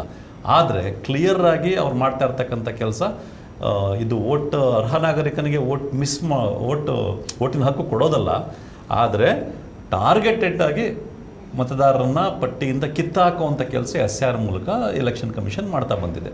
ಇಲ್ಲಿ ಈಗಿನ ಸಂದರ್ಭ ವೆಸ್ಟ್ ಬೆಂಗಾಲ್ ಎಲೆಕ್ಷನ್ ಆದಮೇಲಂತೂ ನಾಗರಿಕರ ಕರ್ತವ್ಯ, ನಮ್ಮಂಥ ಸಂಘಟನೆಗಳು ಮೀಡಿಯಾಗಳ ಕರ್ತವ್ಯ ಇನ್ನೂ ದೊಡ್ಡ ಮಟ್ಟಕ್ಕೆ ಸಿಕ್ಕಾಪಟ್ಟೆ ಜಾಸ್ತಿ ಆಗಿದೆ. ಯಾಕೆ ಅಂದರೆ ನೋಡಿ, ಬಿಹಾರದಲ್ಲಿ ಫಸ್ಟ್ SIR ಮಾಡಿದರು. ಈಗ ಸಾಮಾನ್ಯವಾಗಿ ಪ್ರಜಾಪ್ರಭುತ್ವ ವ್ಯವಸ್ಥೆಯನ್ನು ಉಳಿಸ್ತಕ್ಕಂಥದ್ದು, ಕಾನ್ಸ್ಟಿಟ್ಯೂಷನ್ನ ವ್ಯಾಲ್ಯೂಸ್ನ ಉಳಿಸ್ಕೊಂಡು ಪ್ರಜಾಪ್ರಭುತ್ವ ವೈಬ್ರೆಂಟಾಗಿ ಇರೋಂಗೆ ನೋಡ್ಕೋಬೇಕಾಗಿರೋದು ನಾವು ಆಯ್ಕೆ ಮಾಡಿರ್ತಕ್ಕಂಥ ಜನಪ್ರತಿನಿಧಿಗಳ ಕರ್ತವ್ಯ. ಅದಕ್ಕೋಸ್ಕರ ಆಯ್ಕೆ ಮಾಡಿರ್ತೀವಿ. ಜನಪ್ರತಿನಿಧಿಗಳ ಕೆಲಸ ಮಾಡಲ್ಲ ಅಂದಾಗ ಅವ್ರನ್ನ ಎಚ್ಚರಿಸ್ತಾ ಜನಕ್ಕೂ ವಿಷಯ ತಿಳಿಸ್ತಾ ಕೆಲಸ ಮಾಡಬೇಕಾಗಿರೋದು ಮೀಡಿಯಾಗಳು. ಜನಪ್ರತಿನಿಧಿಗಳು ಏನು ಮಾಡ್ತಾಯಿದ್ದಾರೆ, ಈಗಿರ್ತಕ್ಕಂಥ BJP ಪಾರ್ಟಿ ಏನು ಮಾಡ್ತಾಯಿದೆ, SIR ಮೂಲಕ ಕಾನ್ಸ್ಟಿಟ್ಯೂಷನನ್ನೇ ಮುಳುಗಿಸುವ ಪ್ರಜಾಪ್ರಭುತ್ವ ವಿರೋಧಿ ಇದನ್ನು ಮಾಡುವಂಥ ಮತದಾನದ ಹಕ್ಕನ್ನು ಕಿತ್ಕೊಳ್ಳೋ ಕೆಲಸ ಮಾಡ್ತಾಯಿದೆ. ಮೀಡಿಯಾಗಳು ಎಚ್ಚರಿಸಬೇಕಾಗಿತ್ತು. ಮೀಡಿಯಾಗಳು ಅವ್ರನ್ನೂ ಎಚ್ಚರಿಸ್ತಾ ಇಲ್ಲ, ಜನಗಳನ್ನೂ ಎಚ್ಚರಿಸ್ತಾ ಇಲ್ಲ, ಅವ್ರ ಪರವಾಗಿ ನಿಂತ್ಕೊಂಡಿದೆ. ಮತ್ತು ಕಾನ್ಸ್ಟಿಟ್ಯೂಷನಲ್ ಬಾಡೀಸ್ ಏನಿದೆ, ಈಗ ಎಲೆಕ್ಷನ್ ಕಮಿಷನ್ ಆಫ್ ಇಂಡಿಯಾ ಅದ್ರ ಕರ್ತವ್ಯನೇ ಅದು, ಅವ್ರು ಮಾಡಬೇಕಾಗಿತ್ತು. ಅವರೂ ಮಾಡಿಲ್ಲ ಅಂದಾಗ ಕನಿಷ್ಠ ಸುಪ್ರೀಂ ಕೋರ್ಟ್ ಇದನ್ನು ಜನರ ಹಕ್ಕನ್ನು ಕಾಪಾಡಬೇಕಾಗಿತ್ತು. ಇಲ್ಲೇನಾಗಿದೆ, ಬಿಹಾರದಲ್ಲಿ ಮಾಡಿದಾಗಲೇ ಎಲೆಕ್ಷನ್ ಕಮಿಷನ್ನು ಸುಪ್ರೀಂ ಕೋರ್ಟು ತುಂಬ ಕ್ಲಿಯರಾಗಿ ಹೇಳಬೇಕಾಗಿತ್ತು. ಹಾಗೆ ನೋಡಿದ್ರೆ ಸುಪ್ರೀಂ ಕೋರ್ಟು ಯಾವಾಗ ಸ್ಟೆಪ್ಸ್ ತೊಗೋಬೇಕಾಗಿತ್ತು ಅಂದರೆ 2023 ಫೆಬ್ರವರಿಯಲ್ಲಿ ಇರಬೇಕು ಸುಪ್ರೀಂ ಕೋರ್ಟು, ಅಥವಾ 2023 ಫೆಬ್ರವರಿಯಲ್ಲಿ ಇರ್ಬೋದು. ಸುಪ್ರೀಂ ಕೋರ್ಟ್ ತೀರ್ಪು ಕೊಡುತ್ತೆ. ಎಲೆಕ್ಷನ್ ಕಮಿಷನರ್ಗಳನ್ನ ಸೆಲೆಕ್ಟ್ ಮಾಡೋ ಕಮಿಟಿ ಒಳಗಡೆ prime minister, opposition party leader ಮತ್ತು ಚೀಫ್ ಜಸ್ಟಿಸ್ ಆಫ್ ಇಂಡಿಯಾ ಇರಬೇಕು ಅಂತ. ಆದರೆ BJP ಗೌರ್ಮೆಂಟು ಒಂದು ಕ್ಯಾಬಿನೆಟ್ ಇದೆಲ್ಲ ಅಮೆಂಡ್ಮೆಂಟ್ ಮಾಡಿಬಿಟ್ಟು ಆ ತೀರ್ಪಿಗೆ prime minister, opposition party leader ಮತ್ತು ಒಬ್ಬ ಕ್ಯಾಬಿನೆಟ್ ಮಿನಿಸ್ಟರ್ ಇರಬೇಕು. ಇವತ್ತಿರ್ತಕ್ಕಂಥವ್ರು ಯಾರು, ಮೋದಿ, ಅಮಿತ್ ಶಾ ಮತ್ತು ರಾಹುಲ್ ಗಾಂಧಿ. ಸೊ ಮೋದಿ, ಅಮಿತ್ ಶಾ ಯಾರು ಇಷ್ಟಪಡ್ತಾರೋ ಅವ್ರು ಸೆಲೆಕ್ಟ್ ಆಗ್ತಾರೆ ಅಷ್ಟೇ ಎಲೆಕ್ಷನ್ ಕಮಿಷನರ್. ಅಂದರೆ ಸುಪ್ರೀಂ ಕೋರ್ಟ್ನ ಅತ್ಯಂತ ನ್ಯಾಯಯುತವಾಗಿದ್ದ ತೀರ್ಪನ್ನೇ ಇವರು ಬದಲಾಯಿಸಿದಾಗಲೇ ಸುಪ್ರೀಂ ಕೋರ್ಟು ಎಚ್ಚರ ವಹಿಸಬೇಕಾಗಿತ್ತು. ಆಮೇಲೆ ಪುನಃ ಎಲೆಕ್ಷನ್ ಕಮಿಷನರ್ ತಪ್ಪು ಮಾಡಿದ್ರೆ ಅವ್ರು ಬದುಕಿರೋ ತನಕಲೂ ಅದನ್ನು ವಿಚಾರಣೆನೂ ಇಲ್ಲ, ಶಿಕ್ಷೆನೂ ಇಲ್ಲ ಅಂತ ಆ ತೀರ್ಮಾನ ಮಾಡಿದಾಗಲಾದ್ರು ಸುಪ್ರೀಂ ಕೋರ್ಟ್ ಇದು ಮಾಡಬೇಕಾಗಿತ್ತು. ಹೋಗ್ಲಿ, ಅದು ಬಿಟ್ಬಿಡಿ. ಬಿಹಾರದಲ್ಲಿ SIR ನಡೀತಾ ಇರುವ ಆ ರೀತಿಯ ಪ್ರೊಟೆಕ್ಷನ್ ಯಾರಿಗೂ ಇಲ್ಲ ದೇಶದಲ್ಲಿ. ರಾಷ್ಟ್ರಪತಿಗೂ ಇಲ್ಲ, ಪ್ರಧಾನಮಂತ್ರಿಗೂ ಸುಪ್ರೀಂ ಕೋರ್ಟ್ ಜಸ್ಟಿಗೂ ಇಲ್ಲ. ಅದನ್ನು ಎಲೆಕ್ಷನ್ ಕಮಿಷನ್ ಎಲ್ಲ ಆಗ್ತಿರುವಾಗ ಮೀಡಿಯಾಗಳು ಮಾತಾಡ್ತಿಲ್ಲ, ಎಲೆಕ್ಷನ್ ಕಮಿಷನ್ನೇ ಈ ಥರ ಇನ್ವಾಲ್ವ್ ಆಗಿ ಮಾಡ್ತಿರುವಾಗ ಸುಪ್ರೀಂ ಕೋರ್ಟ್ ಇಂಟರ್ವ್ಯೂನ್ ಆಗಬೇಕಾಗಿತ್ತು. ಹೋಗ್ಲಿ, ಬೇಡ, ಬಿಟ್ಬಿಡಿ. ಬಿಹಾರದಲ್ಲಿ ಎಲೆಕ್ಷನ್ ನಡೀತಾ ಇರುವಾಗ, SIR ಮಾಡ್ತಾ ಇರುವಾಗ ಸತ್ತೋಗಿದ್ದಾರೆ ಅಂತ ಹೇಳ್ಬಿಟ್ಟು ಹೆಸರುಗಳು ಡಿಲೀಟ್ ಮಾಡಿದ್ದಂಥವ್ರನ್ನ ಸುಪ್ರೀಂ ಕೋರ್ಟ್ ಮುಂದೆ ಯೋಗೇಂದ್ರ ಯಾದವ್ ತಂದು ನಿಲ್ಲಿಸಿದ್ರು. ಆಗಲಾದರೂ ಸುಪ್ರೀಂ ಕೋರ್ಟ್ ಎಚ್ಚರ ವಹಿಸಬೇಕಾಗಿತ್ತು. ಕಡೆಗೆ ವೆಸ್ಟ್ ಬೆಂಗಾಲಂತೂ ನೋಡ್ದಂಗೆ ವಯೋಲೇಟ್, ಎಲೆಕ್ಷನ್ ಕಮಿಷನ್ ತನ್ನ ರೂಲ್ಸ್ನೇ ವಯೋಲೇಟ್ ಮಾಡಿದೆ. ಅಂದರೆ ಲಾಜಿಕಲ್ ಡಿಸ್ಕ್ರಿಪೆನ್ಸಿ ಅಂತಂದು ಅದನ್ನು ವೆರಿಫಿಕೇಷನ್ ಮಾಡೋಕ್ಕೆ BJP ರೂಲ್ ಸ್ಟೇಟ್ಸಿಂದ ಬ್ಯಾಂಕ್ ಎಂಪ್ಲಾಯೀಸ್ ಕರ್ಕೊಂಬಂದು ಅಬ್ಸರ್ವರ್ಸ್ ಹಾಕಿರೋದು ಎಲೆಕ್ಷನ್ ಕಮಿಷನ್ ರೂಲ್ಸಲ್ಲೇ ಇಲ್ಲ. ಅಷ್ಟೆಲ್ಲ ಆಗಿದ್ದಾಗಲಾದರೂ ಸುಪ್ರೀಂ ಕೋರ್ಟ್ ಎಚ್ಚೆತ್ಕೋಬೇಕಾಗಿತ್ತು. ಕನಿಷ್ಠ ಸುಪ್ರೀಂ ಕೋರ್ಟ್ ಏನು ಮಾಡ್ಬೋದಾಗಿತ್ತು, ಫಸ್ಟ್ ಆಫ್ ಆಲ್ SIR ಅನ್ನೋದು ಫಸ್ಟ್ ಟೈಮ್ ಮಾಡ್ತಾ ಇರೋದು ಇದು ಎಲೆಕ್ಷನ್ ಕಮಿಷನ್ ಹೇಳ್ತಾ ಇದೆ ಪ್ರತಿ 10 ವರ್ಷ ಅಂತ. ಅದು SIR ಅಲ್ಲ. ಹೋಗಲಿ, ಈ SIR ಮಾಡ್ತಾ ಇರೋದು ವೋಟರ್ ರಿವಿಷನ್ ಅಲ್ಲ, ಇದು ಹೊಸದಾಗಿ ವೋಟರ್ ಲಿಸ್ಟ್ನ ತಯಾರು ಮಾಡ್ತಾ ಇರೋದು. ಈಗ ನೀವು ನಿಮ್ಮದು ಮ್ಯಾಪಿಂಗ್ ಆಗಲಿ, ನಿಮ್ಮ ಹತ್ರ ಎಲ್ಲ ಡಾಕ್ಯುಮೆಂಟ್ಸು ಇದೆ ಅಂತ ಅಂದ್ಕೊಳ್ಳಿ. ಆದರೆ ಬಗ್ಗೆ ನಮಗೆ ಸಂತಸವಿಲ್ಲ, ಅದಕ್ಕಾಗಿ ಅದಲ್ಲ ನೀವು ದಾಖಲೆಗಳು ಕೊಟ್ಟಿದ್ದೀರಾ, ನಿಮ್ಮ ಹತ್ರ ಎಲ್ಲ ಮ್ಯಾಪಿಂಗು ಆಗಿದೆ, ನೀವು ಎನ್ಯುಮರೇಷನ್ ಫಾರ್ಮ್ ಫಿಲ್ ಮಾಡಿಲ್ಲ ಅಂತಂದರೆ ನಿಮ್ಮ ಹೆಸರು ವೋಟರ್ ಲಿಸ್ಟಲ್ಲಿ ಇರಲ್ಲ. ಅದರರ್ಥ ಇಡೀ ವೋಟರ್ ಲಿಸ್ಟ್ನೇ ಹೊಸದಾಗಿ ತಯಾರು ಮಾಡ್ತಾ ಇರೋದು ಎಲೆಕ್ಷನ್ ಕಮಿಷನ್ನು. ಈ ಥರ ಇರುವಾಗ ಅಟ್ಲೀಸ್ಟ್ ಸುಪ್ರೀಂ ಕೋರ್ಟು ಈ ವೆಸ್ಟ್ ಬೆಂಗಾಲಲ್ಲಿ ಕ್ಲಿಯರಾಗಿ ಕಣ್ಣಿಗೆ ಕಾಣೋಂಗೆ ಎಲೆಕ್ಷನ್ ಕಮಿಷನ್ನೇ ತನ್ನ ರೂಲ್ಸ್ನ ವೈಲೇಟ್ ಮಾಡ್ತಿರುವಾಗ, ಬೇಕಾಬಿಟ್ಟು ಇದನ್ನು ಮಾಡ್ತಿರುವಾಗ ಸುಪ್ರೀಂ ಕೋರ್ಟ್ ಅಟ್ಲೀಸ್ಟ್ ಏನು ಮಾಡ್ಬೋದಾಗಿತ್ತು, SIRನೂ ಬಿಟ್ಬಿಡೋಣ. SIR ಬಗ್ಗೆ ಸುಪ್ರೀಂ ಕೋರ್ಟ್ ಆಳಕ್ಕೆ ಹೋಗೋದು ಬೇಡ, ಅಟ್ಲೀಸ್ಟ್ ಏನು ಹೇಳ್ಬೋದಾಗಿತ್ತು, SIR ಆಯಿತು ಮಾಡಬೇಕಾ ಮಾಡಿ, ಯಾಕೆಂದರೆ ಭಾರತದ ನಾಗರಿಕರು ಯಾರೋ ಅಂತ ಪತ್ತೆ ಹಚ್ಚಿ ಅವ್ರಿಗೆ ಕೊಡಬೇಕು ಅನ್ನೋ ದೃಷ್ಟಿಯಿಂದ ಮಾಡ್ತಾ ಇದ್ದೀರಿ ಅಂತ ಹೇಳ್ತಾ ಇರೋ ಮಾಡಿ. ಆದರೆ ಇಂಡಿಯಾ ಇರುವಂಥ ಪರಿಸ್ಥಿತಿಯಲ್ಲಿ SIRನ ಎಲೆಕ್ಷನ್ನು 3-4 ತಿಂಗಳಿರುವಾಗ ಮಾಡೋಕ್ಕಾಗಲ್ಲ. ಅಂದರೆ ಒಬ್ಬ ವೋಟರು ಮಿಸ್ ಆಗಬಾರ್ದು. ಆದರೆ ಇಲ್ಲಿ ತುಂಬ ಜನ ಮಿಸ್ ಆಗ್ತಾರೆ. ಬಿಹಾರದಲ್ಲಿ ಆಗಿದೆ ಆಗಾಗಲೇ. ಹಾಗಾಗಿ ಎಲ್ಲಿ ಎಲೆಕ್ಷನ್ನು 1 ವರ್ಷನಾರೋ ಟೈಮ್ ಇರುತ್ತೋ ಅಂಥ ಸ್ಟೇಟಲ್ಲಿ ಮಾಡಿ, don't do it in West Bengal ಅಂತ ಸುಪ್ರೀಂ ಕೋರ್ಟ್ ಹೇಳಬೇಕಾಗಿತ್ತು. ಸುಪ್ರೀಂ ಕೋರ್ಟ್ ಹೇಳಲಿಲ್ಲ. ಯಾವ ಮಟ್ಟಕ್ಕೆ ಅಂತಂದರೆ, ಇವರು ಕೋರ್ಟ್ಗೆ ಹೋದಾಗ, ಸುಪ್ರೀಂ ಕೋರ್ಟ್ಗೆ ಹೋದಾಗ ಈ ಎಲೆಕ್ಷನಲ್ಲಿ ನಿಮಗೆ ವೋಟ್ ಹಾಕೋಕ್ಕೆ ಅವಕಾಶ ಸಿಗದೇ ಇರ್ಬೋದು, ಆದರೆ ಲೈಫ್ ಲಾಂಗು ನಿಮ್ಗೆ ಸಿಗಲ್ಲ ಅಂತ ಹೇಳಿದ್ರೆ, ಅಂದರೆ ಈ ಎಲೆಕ್ಷನಲ್ಲಿ ವೋಟ್ ಹಾಕೋಕ್ಕೆ ಅವಕಾಶ ಸಿಗದೇ ಇರೋದನ್ನ ಓಕೆ ಅಂತಲ್ಲ ಸುಪ್ರೀಂ ಕೋರ್ಟು. ವಾಸ್ತವ ಇಷ್ಟು ಕಠಿಣವಾಗಿರುವಾಗ, ವಾಸ್ತವ ಇಷ್ಟು ಕ್ರೌರ್ಯ, ಇದಕ್ಕೆ ಯಾವ ನ್ಯಾಯ ಅಂತ ಹೇಳಿದ್ರೆ, ವಾಸ್ತವ ಇಷ್ಟು ಕ್ರೂರವಾಗಿರುವಾಗ ನಮ್ಮಂಥ ನಾಗರಿಕ ಸಂಘಟನೆಗಳ ಮತ್ತು ಮೀಡಿಯಾಗಳ ಕರ್ತವ್ಯ, ಮೊದಲಿಗಿಂತಲೂ ಮೀಡಿಯಾಗಳ ನಿಜವಾದ ಕರ್ತವ್ಯ, ಅಂದರೆ ಮೀಡಿಯಾಗಳು ಏನು ಕರ್ತವ್ಯ ಮಾಡಬೇಕು ಅದು ಮಾಡಬೇಕಾಗಿರೋ ಕರ್ತವ್ಯ, ನಾಗರಿಕರ ಕರ್ತವ್ಯ, ನಾಗರಿಕ ಸಂಘಟನೆಗಳ ಕರ್ತವ್ಯ ಇವತ್ತು ಹಿಂದೆಂದಿಗಿಂತಲೂ ಹೆಚ್ಚಾಗಿದೆ. ಯಾವ ಮಟ್ಟಕ್ಕೆ ಅಂತಂದರೆ, ಭಾರತದ ಸ್ವತಂತ್ರಕ್ಕೆ ಅರ್ಥ ಬರದೆ ಪ್ರತಿಯೊಬ್ಬ ನಾಗರಿಕನಿಗೂ ವೋಟ್ ಹಾಕುವ ಹಕ್ಕಿದ್ದಾಗ, ತನ್ನ ಇಷ್ಟದಂತೆ ಓಟ್ ಹಾಕುವ ಹಕ್ಕಿದ್ದಾಗ ಓಟಿನ ಹಕ್ಕನ್ನೇ ಕಿತ್ಕೊಳ್ತಾ ಇದ್ದೀರಾ ಅಂತಂದರೆ ಸಮಥಿಂಗ್ ಲೈಕ್ ಇಡೀ ಸಮಾಜ ಇದೊಂದು 2ನೇ ಸ್ವಾತಂತ್ರ್ಯ ಸಂಗ್ರಾಮ ಅನ್ನೋ ಮಟ್ಟಕ್ಕೆ ತೊಗೊಂಡಿದ್ದನ್ನು ಮಾಡಲಿಲ್ಲ ಅಂತಂದರೆ ಈ ದೇಶಕ್ಕೆ ಉಳಿಗಾಲ ಇಲ್ಲ ಅನ್ನೋದು ಬರೀ ಪ್ರಜಾಪ್ರಭುತ್ವ ಇದಾಗುತ್ತೆ ಅಂತಲ್ಲ. ಯಾಕಂದ್ರೆ ಜನಸಾಮಾನ್ಯರು ನಾವೆಲ್ಲ ಏನು ಯೋಚನೆ ಮಾಡ್ತೀವಿ, ಸಾಮಾನ್ಯವಾಗಿ ನಮಗೆ ಎಷ್ಟು ನಮ್ಮ ಲೈಫ್ ಆರಾಮಾಗಿದೆ ಅಂತ ಯೋಚನೆ ಮಾಡ್ತೀವಿ. ನಮ್ಮ ಲೈಫ್ ಕೂಡ ಆರಾಮಾಗಿರಲ್ವಲ್ಲ. ಈಗ ಮಧ್ಯಪ್ರದೇಶದಲ್ಲಿ ಇವರು ಹೇಳ್ತಾರೆ ಡಬಲ್ ಇಂಜಿನ್ ಅಂತ. ಮಧ್ಯಪ್ರದೇಶದಲ್ಲಿ 20 ವರ್ಷದಿಂದ BJP ಇದೆ, ಕಳೆದ 12 ವರ್ಷದಿಂದ ಡಬಲ್ ಇಂಜಿನ್ನು. ಮಧ್ಯಪ್ರದೇಶ ಎಲ್ಲಿದೆ, ಕರ್ನಾಟಕ ಎಲ್ಲಿದೆ ಡೆವಲಪ್ಮೆಂಟಲ್ಲಿ? ಅಂದರೆ ಅಟ್ಲೀಸ್ಟ್ ಕರ್ನಾಟಕಕ್ಕೆ ತೊಂದರೆ ಆದಾಗ ವಿರೋಧ ಪಕ್ಷ ಇದ್ದಾಗ ಪ್ರಶ್ನೆನಾದ್ರು ಮಾಡ್ತೀವಿ, ಅಲ್ಲಿ ಪ್ರಶ್ನೆನೂ ಮಾಡಲ್ಲ. ಹಿಂಗಿರೋದ್ರಿಂದ ಈ ಜನ ಎಚ್ಚೆತ್ತುಕೊಳ್ಳಬೇಕಾಗಿದೆ. ಜನ ಅಂದರೆ ಏನು, ನಿಜವಾಗ್ಲೂ ಸುಪ್ರೀಂ ಕೋರ್ಟು ಈ ರೀತಿ ಮಾಡ್ತಾ ಹೊರಟಾಗ ಅದು ಫೈನಲ್ ಆಗಿ ಈ ದೇಶದ ಪ್ರಜೆಗಳಿಗೆ ದೊಡ್ಡ ಜವಾಬ್ದಾರಿ ಬರುತ್ತೆ. ನೀವು ಮತ್ತು ಉಮಾಪತಿ ಸರ್ ಹೇಳೋದು ನೋಡಿದ್ರೆ ನಿಜವಾಗ್ಲೂ ಭಯ ಆಗ್ತಾ ಇದೆ. ಇದ್ರ ಬಗ್ಗೆ ಏನಪ್ಪ ಮಾಡೋದು ಮುಂದೆ ಅಂತ ಆತಂಕ ಬರ್ತಾ ಇದೆ. ಜನ ಇದನ್ನು ಹೇಗೆ ರಿಸೀವ್ ಮಾಡ್ತಾರೆ ಅನ್ನೋದೊಂದು ಇದು ಇದೆ. ಸಹಜವಾಗಿ ಪ್ರಜಾಪ್ರಭುತ್ವ ಮೌಲ್ಯಗಳಲ್ಲಿ ವಿಶ್ವಾಸ ಇಟ್ಟ ವ್ಯಕ್ತಿ ತನ್ನಷ್ಟಕ್ಕೆ ತಾನು ಬದುಕು ನಡೆಸೋದು ಒಂದು ದೊಡ್ಡ ಪರೀಕ್ಷೆನೆ. ಅವನು ಬೀದಿಗೆ ಬಂದು ಹೋರಾಟ ಮಾಡಬೇಕಲ್ಲ, ನಾವು ಪ್ರತಿದಿನ ನಡೆಸೋದು ಒಂದು ಹೋರಾಟನೇ. ಆ ಹೋರಾಟದ ಜೊತೆಗೆ ಈ ಹೋರಾಟನ ಅವ್ನು ಕೈಗೆತ್ತಿಕೊಳ್ಬೇಕಾದ ಅನಿವಾರ್ಯ ಸ್ಥಿತಿಗೆ ನಾವು ತಂದು ದೊಡ್ಡತಾ ಇದ್ದೇವಲ್ಲ ಅನ್ನೋದೇ ಒಂದು ದೊಡ್ಡ ಆತಂಕವನ್ನು ಸೃಷ್ಟಿಸುತ್ತೆ. ಸಹಜವಾಗಿ ಅದನ್ನು ನೆನೆಸ್ಕೊಂಡ್ರೆ ಎಷ್ಟೋ ಜನಕ್ಕೆ ನಿದ್ದೆ ಬರಲ್ಲ ಅನ್ಸುತ್ತೆ. ಬಟ್ ಇವತ್ತಿಗೆ ಅದಕ್ಕಿಂತ ದೊಡ್ಡ ಸ್ಥಿತಿ, ಗಂಭೀರ ಸ್ಥಿತಿ ನಮ್ಮ ಎದುರಿಗಿದೆ. ಯಾಕಂದರೆ ಬಿಹಾರಲ್ಲಿ SIR ಆಗಿದೆ, ಅದರ ನಂತರ ವೆಸ್ಟ್ ಬೆಂಗಾಲ್. ಬಿಹಾರಲ್ಲೂ 2 ಪಾರ್ಟಿ ಎಲೆಕ್ಷನ್ ಇದ್ದಾಗಿತ್ತು, ಒಂದು RJD ವರ್ಸಸ್ BJP ಅಲಯನ್ಸ್. ಈ ವೆಸ್ಟ್ ಬೆಂಗಾಲ್ದಲ್ಲಿ ಅದೇ ರೀತಿ ಇತ್ತು, ತೃಣಮೂಲ್ ವರ್ಸಸ್ BJP ಅಲಯನ್ಸ್.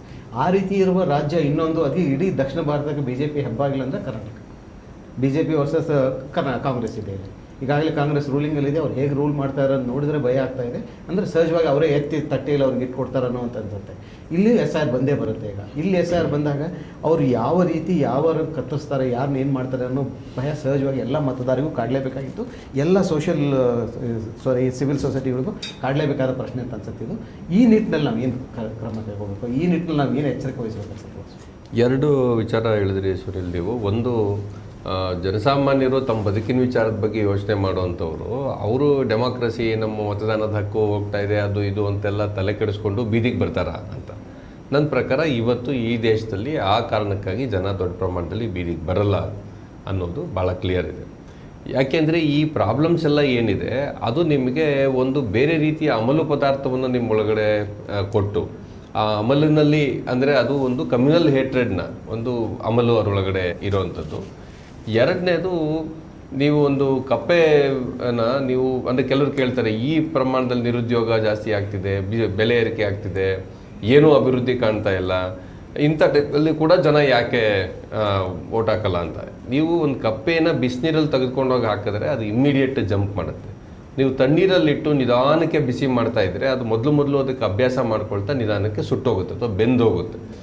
ಅಂಥ ಒಂದು ರೀತಿ ಒಳಗಡೆ ಹಂತವಾಗಿ ವಿಷದ ಇಂಜೆಕ್ಷನನ್ನು ಈ ದೇಶದೊಳಗಡೆ ಏಕಕಾಲದಲ್ಲಿ ಅಮಲವನ್ನು ಮತ್ತು ವಿಷದ ಇಂಜೆಕ್ಷನನ್ನು ಒಟ್ಟೊಟ್ಟಿಗೆ ಕೊಡ್ತಾ ಇರುವಂಥದ್ದು ಏನಿದೆ ಅದು ಇನ್ನೂ ಕೂಡ ಒಂದು ಆನಂದದಲ್ಲಿ ಇರೋದಕ್ಕೆ ಸಾಧ್ಯ ಇದೆ. ಇಂಥ ಸಂದರ್ಭಗಳಲ್ಲೇ ನಾವು ಹೊಸದಾಗಿ ಇಂಥ ಸಂದರ್ಭದಲ್ಲಿ ಇರ್ಬೋದಾಗಿರುವಂಥ ಅರಿವಿನ ಪ್ರಯಾಣ ಯಾವ ರೀತಿಯಲ್ಲಿ ಇರ್ಬೋದು, ಅದೊಂದು ಆಂದೋಲನವಾಗಿ ಸಂಗ್ರಾಮವಾಗಿ ಯಾವ ರೀತಿಯಲ್ಲಿ ಬದಲಾಗುತ್ತೆ ಅನ್ನೋದಕ್ಕೆ ಒಂದು ಇಮ್ಯಾಜಿನೇಷನ್ನು ಬೇಕಾಗುತ್ತೆ. ಅಂತಹ ಇಮ್ಯಾಜಿನೇಷನ್ನು ತುಂಬ ಪಾರ್ಟಿಗಳಿಗೆ ಈ ದೇಶದೊಳಗಡೆ ಇಲ್ಲ. ತೃಣಮೂಲ್ ಕಾಂಗ್ರೆಸ್ ಬಗ್ಗೆ ಜನ ಆಸೆಯಿಂದ ನೋಡೋದಕ್ಕೆ ಕಾರಣ ಏನಂದರೆ ಆ ಫೈಟಿಂಗ್ ಸ್ಪಿರಿಟ್ನಲ್ಲಿ ಮುಂದೆ ನಿಂತು ಎಲ್ಲವನ್ನೂ ಕೂಡ ಫೈಟ್ ಮಾಡೋದು ಕಾಣಿಸ್ತಾ ಇತ್ತು. ಅಫ್ಕೋರ್ಸ್ ನಿಮಗೆ ತಮಿಳ್ನಾಡಿನಲ್ಲಿ, ಕೇರಳದಲ್ಲಿ ಇದಕ್ಕೊಂದು ಬೇರೆದೇ ಹಿಸ್ಟ್ರಿ ಇದೆ. ಮತ್ತು ಇಲ್ಲಿ ಈ ಸದ್ಯ ಸಮಾಜದಲ್ಲಾಗಲಿ ಸರ್ಕಾರದಲ್ಲಾಗಲಿ ಒಪಿನಿಯನ್ ಮೇಕಿಂಗ್ ಸೆಕ್ಷನ್ನಲ್ಲಾಗಲಿ ಸ್ಥಳೀಯವಾದಂಥ ಇಂಟೆಲೆಕ್ಚುಯಲ್ಸ್ ನಡುವೆ ಆಗಲಿ BJP RSSಗೆ ಒಂದು ಮೇನ್ ಸ್ಟ್ರೀಮ್ ಅನ್ನೋವಂಥ ರೀತಿಯಾದಂಥ ಸ್ಪೇಸ್ ಇಲ್ಲ. ಹಾಗಾಗಿ ಅಲ್ಲಿ ಜನ DMK ಗೆದ್ದರು ಅಥವಾ ಒಂದು ವೇಳೆ ಅಣ್ಣ DMKನೇ ಗೆದ್ದುಬಿಟ್ಟಿದ್ರು, ಈಗ TVK ಗೆದ್ದಾಗಲೂ ಕೂಡ ದೊಡ್ಡ ಸಮಸ್ಯೆ ಇಲ್ಲ. ಕೇರಳದಲ್ಲಂತೂ ಕೂಡ ಈ ವಿಶಾಲವಾದಂಥ ಅರ್ಥದಲ್ಲಿ ದೊಡ್ಡ ವ್ಯತ್ಯಾಸ ಆಗಲ್ಲ. ಆದರೆ ಕರ್ನಾಟಕದ ಮಟ್ಟಿಗೆ ಇದು ನಿಜವಾಗ್ಲೂ ಕೂಡ ಒಂದು ವ್ಯತ್ಯಾಸವನ್ನು ಉಂಟು ಮಾಡುತ್ತೆ. ಯಾಕಂದರೆ ಇಲ್ಲಿ ನೀವು ಹೇಳಿದಾಗ ಇಲ್ಲಿ BJP is the principal opponent to the ruling state government. ಆದರೆ ಈ ರೂಲಿಂಗ್ ಸ್ಟೇಟ್ ಗೌರ್ಮೆಂಟ್ ಅನ್ನೋದು ಏನಿದೆ ಅದು ಈ ಅಪಾಯವನ್ನು ಯಾವ ಪ್ರಮಾಣದಲ್ಲಿ ಮನಗಂಡಿದೆ. ಮತ್ತು ಇವತ್ತು ನಾವು ಒಂದಷ್ಟು ಜನ MLAಗಳು ಕಡಿಮೆ ಆಗಿಬಿಡುವ ಮತ್ತು ಜಾಸ್ತಿ ಆಗಿಬಿಡುವಂಥ ಪವರ್ನ ವಿಚಾರ, ಆ ರೀತಿಯ ಎಲೆಕ್ಷನ್ ಅಲ್ಲ ಇದು. ಇದು ಒಂದು ಐಡಿಯಾಲಜಿಕಲ್ ಅಜೆಂಡಾ ಇಟ್ಕೊಂಡಿರುವ, ಒಂದು ರೀತಿಯಲ್ಲಿ ಸಿವಿಲೈಸೇಷನಲ್ ಅಜೆಂಡಾ ಇಟ್ಕೊಂಡಿರುವ ಒಂದು ಯಾವ ರೀತಿಯ ಭಾರತವನ್ನು ನಾವು ಕಟ್ಟಬೇಕು ಅಂತ BJP RSS ಹೇಳ್ತಿದೆ, ಅದು ಮತ್ತು ಈ ದೇಶದ ಫ್ರೀಡಮ್ ಮೂವ್ಮೆಂಟು ಯಾವ ರೀತಿಯ ಭಾರತ ಕಟ್ಟಬೇಕು ಅಂತ ಅಂದ್ಕೊಂಡಿದೆ, ಇವೆರಡಕ್ಕೂ ಸಂಪೂರ್ಣ ತದ್ವಿರುದ್ಧವಾದ್ದಾಗಿದೆ. ಮತ್ತು ಆ ಇಂಡಿಯನ್ ಫ್ರೀಡಮ್ ಮೂವ್ಮೆಂಟ್ನ ಮುಂಚೂಣಿಯಲ್ಲಿ ಇಂಡಿಯನ್ ನ್ಯಾಷನಲ್ ಕಾಂಗ್ರೆಸ್ ಇತ್ತು, ಬೇಕಾದಷ್ಟು ಸ್ಟ್ರೀಮ್ಸ್ ಇತ್ತು. ಬಟ್ ಅದರ ಮುಂಚೂಣಿಯಲ್ಲಿ ಪ್ರಧಾನವಾಗಿ ಕಾನ್ಸ್ಟಿಟ್ಯೂಯೆಂಟ್ ಅಸೆಂಬ್ಲಿಗೆ ಎಲೆಕ್ಷನ್ ನಡೆದಾಗಲೂ ಕೂಡ ಡಿವಿಷನ್ ಇದು ಪಾರ್ಟಿಷನ್ ಆದಮೇಲೆ 80%ಕ್ಕೂ ಜಾಸ್ತಿ ಸೀಟು ಭಾರತ ರಾಷ್ಟ್ರೀಯ ಕಾಂಗ್ರೆಸ್ಗಿತ್ತು. ಅದರ ಲೆಗಸಿ ನಮಗಿದೆ ಅನ್ನೋ ರೀತಿಯ ಒಂದು ತಿಳುವಳಿಕೆ ಇದೆಯಾ ಅಂದರೆ ಅಂಥ ತಿಳುವಳಿಕೆ ಕೆಳಗಡೆ ಇರುವ ಸಾಮಾನ್ಯ ಕಾರ್ಯಕರ್ತರಿಗೂ ಹೋಗಲಿ ತುಂಬ ಮೇಲಿರುವಂಥ ಲೀಡರ್ಸ್ಗೆ ಇದೆ ಅಂತ ಅನಿಸೋದಿಲ್ಲ. ಎರಡನೇದು BJP ಮತ್ತು RSS. BJP ಅನ್ನೋದು is not at another political party, ಅದು ಇನ್ನೊಂದು ರಾಜಕೀಯ ಪಕ್ಷ ಅಲ್ಲ. ಅದು ಅವರೆಲ್ಲ ಯಡಿಯೂರಪ್ಪನವ್ರು ಸೋಲ್ಸೋದು ಏನು ಮಹಾ ಕಷ್ಟ, ಅಥವಾ ಇನ್ಯಾರು ಆರ್ ಅಶೋಕ್ನ ಸೋಲ್ಸೋದು ಏನು ಕಷ್ಟ ಅನ್ನೋ ರೀತಿ ಒಳಗಡೆ. ಆರ್ ಅಶೋಕ್ ಅಂದರೆ ಅವರೆಲ್ಲರೂ ಒಂದು ಅಸೆಂಬ್ಲಿನಲ್ಲಿ ಅವರ ಪರ್ಫಾರ್ಮೆನ್ಸೇ ಏನೂ ಚೆನ್ನಾಗಿರೋದಿಲ್ಲ. ಹಂಗಾಗಿ ಇಂಥವ್ರನ್ನ ನಾವು ತುಂಬ ಸೌಂಡ್ ಆಗಿದ್ದೀವಿ ಅಂತ ಏನು ಅಂದ್ಕೊಳ್ತಾರೆ. ಈ ಐಡಿಯಾಲಜಿಕಲ್ ಅಜೆಂಡಾ ಇಟ್ಕೊಂಡಿರುವಂಥ ಒಂದು ಪಕ್ಷದ ಥ್ರೆಟ್ಟು, ಅಪಾಯ, ಡೇಂಜರ್ ಏನು ಅನ್ನೋದು ಇದರಲ್ಲಿ ಮೇಲಿದ್ದಂಥವ್ರಿಗೇ ಅರ್ಥ ಆಗ್ತಿಲ್ಲ. ಮೂರನೇದು ಒಂದು ಆರ್ಗನೈಸೇಷನ್ನು, ಸಂಘಟನಾ ಶಕ್ತಿ ಇದೆಯಲ್ಲ, ಅದು ಭಾಳ ನಿಮ್ಗೆ ಅಜಗಜಾಂತರವಾಗಿ ಅವೆರಡರ ನಡುವೆ ವ್ಯತ್ಯಾಸ ಇದೆ. ಅಂದರೆ ನೀವು ಯಾರಾದರೂ ಕಾಂಗ್ರೆಸ್ ಲೀಡರ್ ಜೊತೆಯಲ್ಲಿ ಮಾತಾಡಿದ್ರೆ ಅದರಲ್ಲಿರೋ ಆಲ್ಮೋಸ್ಟ್ ಪ್ರತಿಯೊಬ್ಬರು ಅಯ್ಯೋ ಕಾಂಗ್ರೆಸ್ನ ನಮ್ದು ಹಿಂಗಿದೆ ಅಂತಲೇ ನಿಮ್ಮ ಜೊತೆ ಮಾತಾಡೋಕ್ಕೆ ಶುರು ಮಾಡ್ತಾರೆ. Nobody is happy with their own party and the government. Nobody is there to own up either mistakes are the legacy of the party, ಅಥವಾ ಅದರ ಪ್ರೆಸೆಂಟ್ ಲೀಡರ್ಶಿಪ್ನ ಎಲ್ಲವನ್ನು ಓನ್ ಮಾಡ್ಕೊಳ್ಳೋಂಥ ಪರಿಸ್ಥಿತಿ ಒಳಗಡೆ ಇಲ್ಲ. ಇನ್ನು ನೀವು ಸರ್ಕಾರದಲ್ಲಿದ್ದಾಗ ನೀವು ಅತ್ಯುತ್ತಮ ಆಡಳಿತ ಕೊಟ್ರೇ ಒಂದು ಆ್ಯಂಟಿ ಇನ್ಕಂಬೆನ್ಸಿ ಇರುವಂಥ ಪರಿಸ್ಥಿತಿ ಇದೆ. ನಮ್ಮ ರಾಜ್ಯದಲ್ಲಂತೂ ಹಂಗೆ ಇದೆ. ಅತ್ಯುತ್ತಮವಾದಂಥ ರಾಜಕೀಯ ಆಡಳಿತ ಕೊಟ್ಟಂಥ ರೂಲಿಂಗ್ ಪಾರ್ಟಿ ಎಲೆಕ್ಷನ್ಗೆ ಹೋದಾಗ ಹಂಗೆ ಅಸೆಂಬ್ಲಿ ಬಂದಿದೆ ನಮ್ಮಲ್ಲಿ. ಸಾಧಾರಣವಾದ ಆಡಳಿತ ಕೊಟ್ಟರೆ ನೀವು ಸೋಲ್ತೀರಿ, ಕೆಟ್ಟ ಆಡಳಿತ ಕೊಟ್ಟರೆ 3ನೇ ಸ್ಥಾನಕ್ಕೆ ಹೋಗ್ತೀರಿ. ಇದು ಕರ್ನಾಟಕದ ಒಟ್ಟಾರೆ ಟ್ರೆಂಡ್ ಇದೆ. ಅಂಥ ಟೈಮಲ್ಲಿ ನಾವು ಎಷ್ಟು ಬೆಸ್ಟ್ ಆಗಿರುವಂಥ ಆಳ್ವಿಕೆ ಮಾಡ್ತಿದ್ದೀವಿ ಅಂತ ನೋಡ್ಕೋಬೇಕು. ಕಡೆಯದಾಗಿ ನೀವು ಏನು ಒಳ್ಳೇದು ಮಾಡ್ತೀರಿ ಅದನ್ನು ಹೇಳ್ಕೊಳಕ್ಕೆ ಬರಬೇಕು. ಈಗ ಗ್ಯಾರಂಟಿ ಪ್ರೋಗ್ರಾಮ್ಸು ಏನಿದೆ ಅದರಲ್ಲಿ 51,000 ಕೋಟಿ ರೂಪಾಯಿನ ನೀವು ಇಂಥ ಒಂದು ವೆಲ್ಫೇರ್ ಪ್ರೋಗ್ರಾಮ್ಸಿಗೆ ಕೊಡಬೇಕಿತ್ತ, 45,000 ಕೋಟಿ ಕೊಡಬೇಕಾ, 30,000 ಕೋಟಿ ಕೊಡಬೇಕಾ, ಇಸ್ ಅ ಡಿಫ್ರೆಂಟ್ ಡಿಬೇಟ್. ಈ ರಾಜ್ಯದಕ್ಕೆ ಎಷ್ಟು ತಾಕತ್ತಿದೆಯೋ ಅಷ್ಟು ಕೊಡಬೇಕು. ನೀವು ಒಂದು ವೇಳೆ ನಿಮ್ಮ ತಾಕತ್ತು 60,000 ಕೋಟಿ ಕೊಡೋದಿದ್ದರೆ ಅದನ್ನು ಕೂಡ ಕೊಡಬೇಕು. ಬಟ್ ಪೊಲಿಟಿಕಲಿ ನೀವು 51,000 ಕೋಟಿ ರೂಪಾಯಿಯನ್ನು ಪ್ರತಿ ವರ್ಷ ಜನರಿಗೆ ಚೆನ್ನಾದ ರೀತಿಯಲ್ಲಿ ಡೆಲಿವರಿ ಮಾಡಿ, ವೆಸ್ಟ್ ಬೆಂಗಾಲಲ್ಲಿ ಡೆಲಿವರಿ ಮಾಡೋಕ್ಕಾಗಿಲ್ಲ ವೆಲ್ಫೇರ್ ಪ್ರೋಗ್ರಾಮ್ಸ್ನ. ತೆಲಂಗಾಣದಲ್ಲೇ ಕಾಂಗ್ರೆಸ್ ಗೌರ್ಮೆಂಟ್ ಡೆಲಿವರಿ ಮಾಡಿಲ್ಲ, ಕರ್ನಾಟಕದಲ್ಲಿ ಅದ್ಭುತವಾಗಿ ಅದನ್ನು ಯು ಹ್ಯಾವ್ ಡೆಲಿವರ್ಡ್ ಇಟ್. ಅದನ್ನು ಮಾಡಿ 5 ವರ್ಷ ಅದನ್ನು ಕೊಟ್ಟು ಫೈನಲಿ ನೀವು ಎಲೆಕ್ಷನಲ್ಲಿ ಸೋಲ್ತೀರ ಅಂದರೆ ನೀವು ಪೊಲಿಟಿಕ್ಸ್ ಯಾಕೆ ಮಾಡಬೇಕು ಅಂತಂದರೆ. ಸೊ ಇದನ್ನು ಹೆಂಗೆ ನೀವು ಕಮ್ಯುನಿಕೇಟ್ ಮಾಡ್ತೀರಾ ಜನರಿಗೆ ಆ್ಯಕ್ಚುಲಿ ಗ್ಯಾರಂಟಿ ಪಡ್ಕೊಂಡಿರುವಂಥವ್ರಿಗೆ ಅದ್ರ ಬಗ್ಗೆ ಭಾಳ ಸಂತೃಪ್ತಿ, ಖುಷಿ, ಈ ಸರ್ಕಾರದ ಬಗ್ಗೆ ಅಭಿಮಾನ, ಪ್ರೀತಿ, ಮತ್ತು ಒಂದು ವೇಳೆ ಗ್ಯಾರಂಟಿ ವಿರುದ್ಧ ಯಾರಾದರೂ ಮಾತಾಡಿದ್ರೆ ಆಕ್ರೋಶ ಬರಬೇಕಲ್ಲ, ಅದು ಯಾಕೆ ಬರ್ತಿಲ್ಲ ಅನ್ನೋದಕ್ಕೆ ಜನರಲ್ಲಿ ತಪ್ಪು ಹುಡುಕೋದಲ್ಲ, ನಿಮ್ಮ ಕಮ್ಯುನಿಕೇಷನ್ನಲ್ಲಿ ಏನೋ ಪ್ರಾಬ್ಲಮ್ ಇದೆ ಅನ್ನೋದನ್ನು ನೋಡ್ಕೋಬೇಕು. ಈ ರೀತಿಯ ಹಲವಾರು ಸಂಗತಿಗಳು ಇವತ್ತು ಇದೆ. ಸೊ ಹಾಗಾಗಿ ನನಗನ್ಸೋದು ಕಾಂಗ್ರೆಸ್ ಪಕ್ಷವನ್ನಷ್ಟೇ ನೆಚ್ಚಿಕೊಂಡು BJPಯನ್ನು ಸೋಲಿಸಿ ಬಿಡ್ಬೋದು ಅಂತ ಅಂದ್ಕೊಂಡ್ರೆ ಅದು ನೀವು you are living in a different paradise. ನೀವು ಬೇರೆದೇ ಒಂದೆಲ್ಲೋ ಬದುಕಿದ್ದೀರಿ ಅಂತ. ಹಂಗೆ ಆಗಲ್ಲ, ಇವತ್ತಿನ ದಿವಸ ಆ ರೀತಿಯಲ್ಲಿಲ್ಲ. ಆದರೆ ಕಾಂಗ್ರೆಸ್ ಒಳಗಡೆ ಈ ರೀತಿಯಾದಂಥ BJP ವಿರುದ್ಧದ ಆಂದೋಲನ ಮಾಡಬೇಕು ಅಂತ ಬಯಸುವಂಥವ್ರಿಗೆ ಒಂದು ಇಂಪಾರ್ಟೆಂಟ್ ಅಲೈ, ಒಂದು ಭಾಳ ಮುಖ್ಯವಾದಂಥ ಒಂದು ಮೈತ್ರಿ, ಅನಿವಾರ್ಯವಾದಂಥ ಮೈತ್ರಿ. ಹಾಗಾಗಿ ಇವೆರಡನ್ನೂ ಗಮನದಲ್ಲಿಟ್ಕೊಂಡು ಕರ್ನಾಟಕದ ಜನ ಒಂದು ಆಲ್ಟರ್ನೇಟಿವ್ನ ಕೊಡಲಿಕ್ಕೆ ಸಾಧ್ಯ ಆದರೆ ಸೌತ್ ಇಂಡಿಯಾ ಒಂದು ಬ್ಲಾಕ್ ಆಗಿ ಉಳ್ಕೊಳ್ಳೋದಕ್ಕೆ ಸಾಧ್ಯ ಆಗುತ್ತೆ.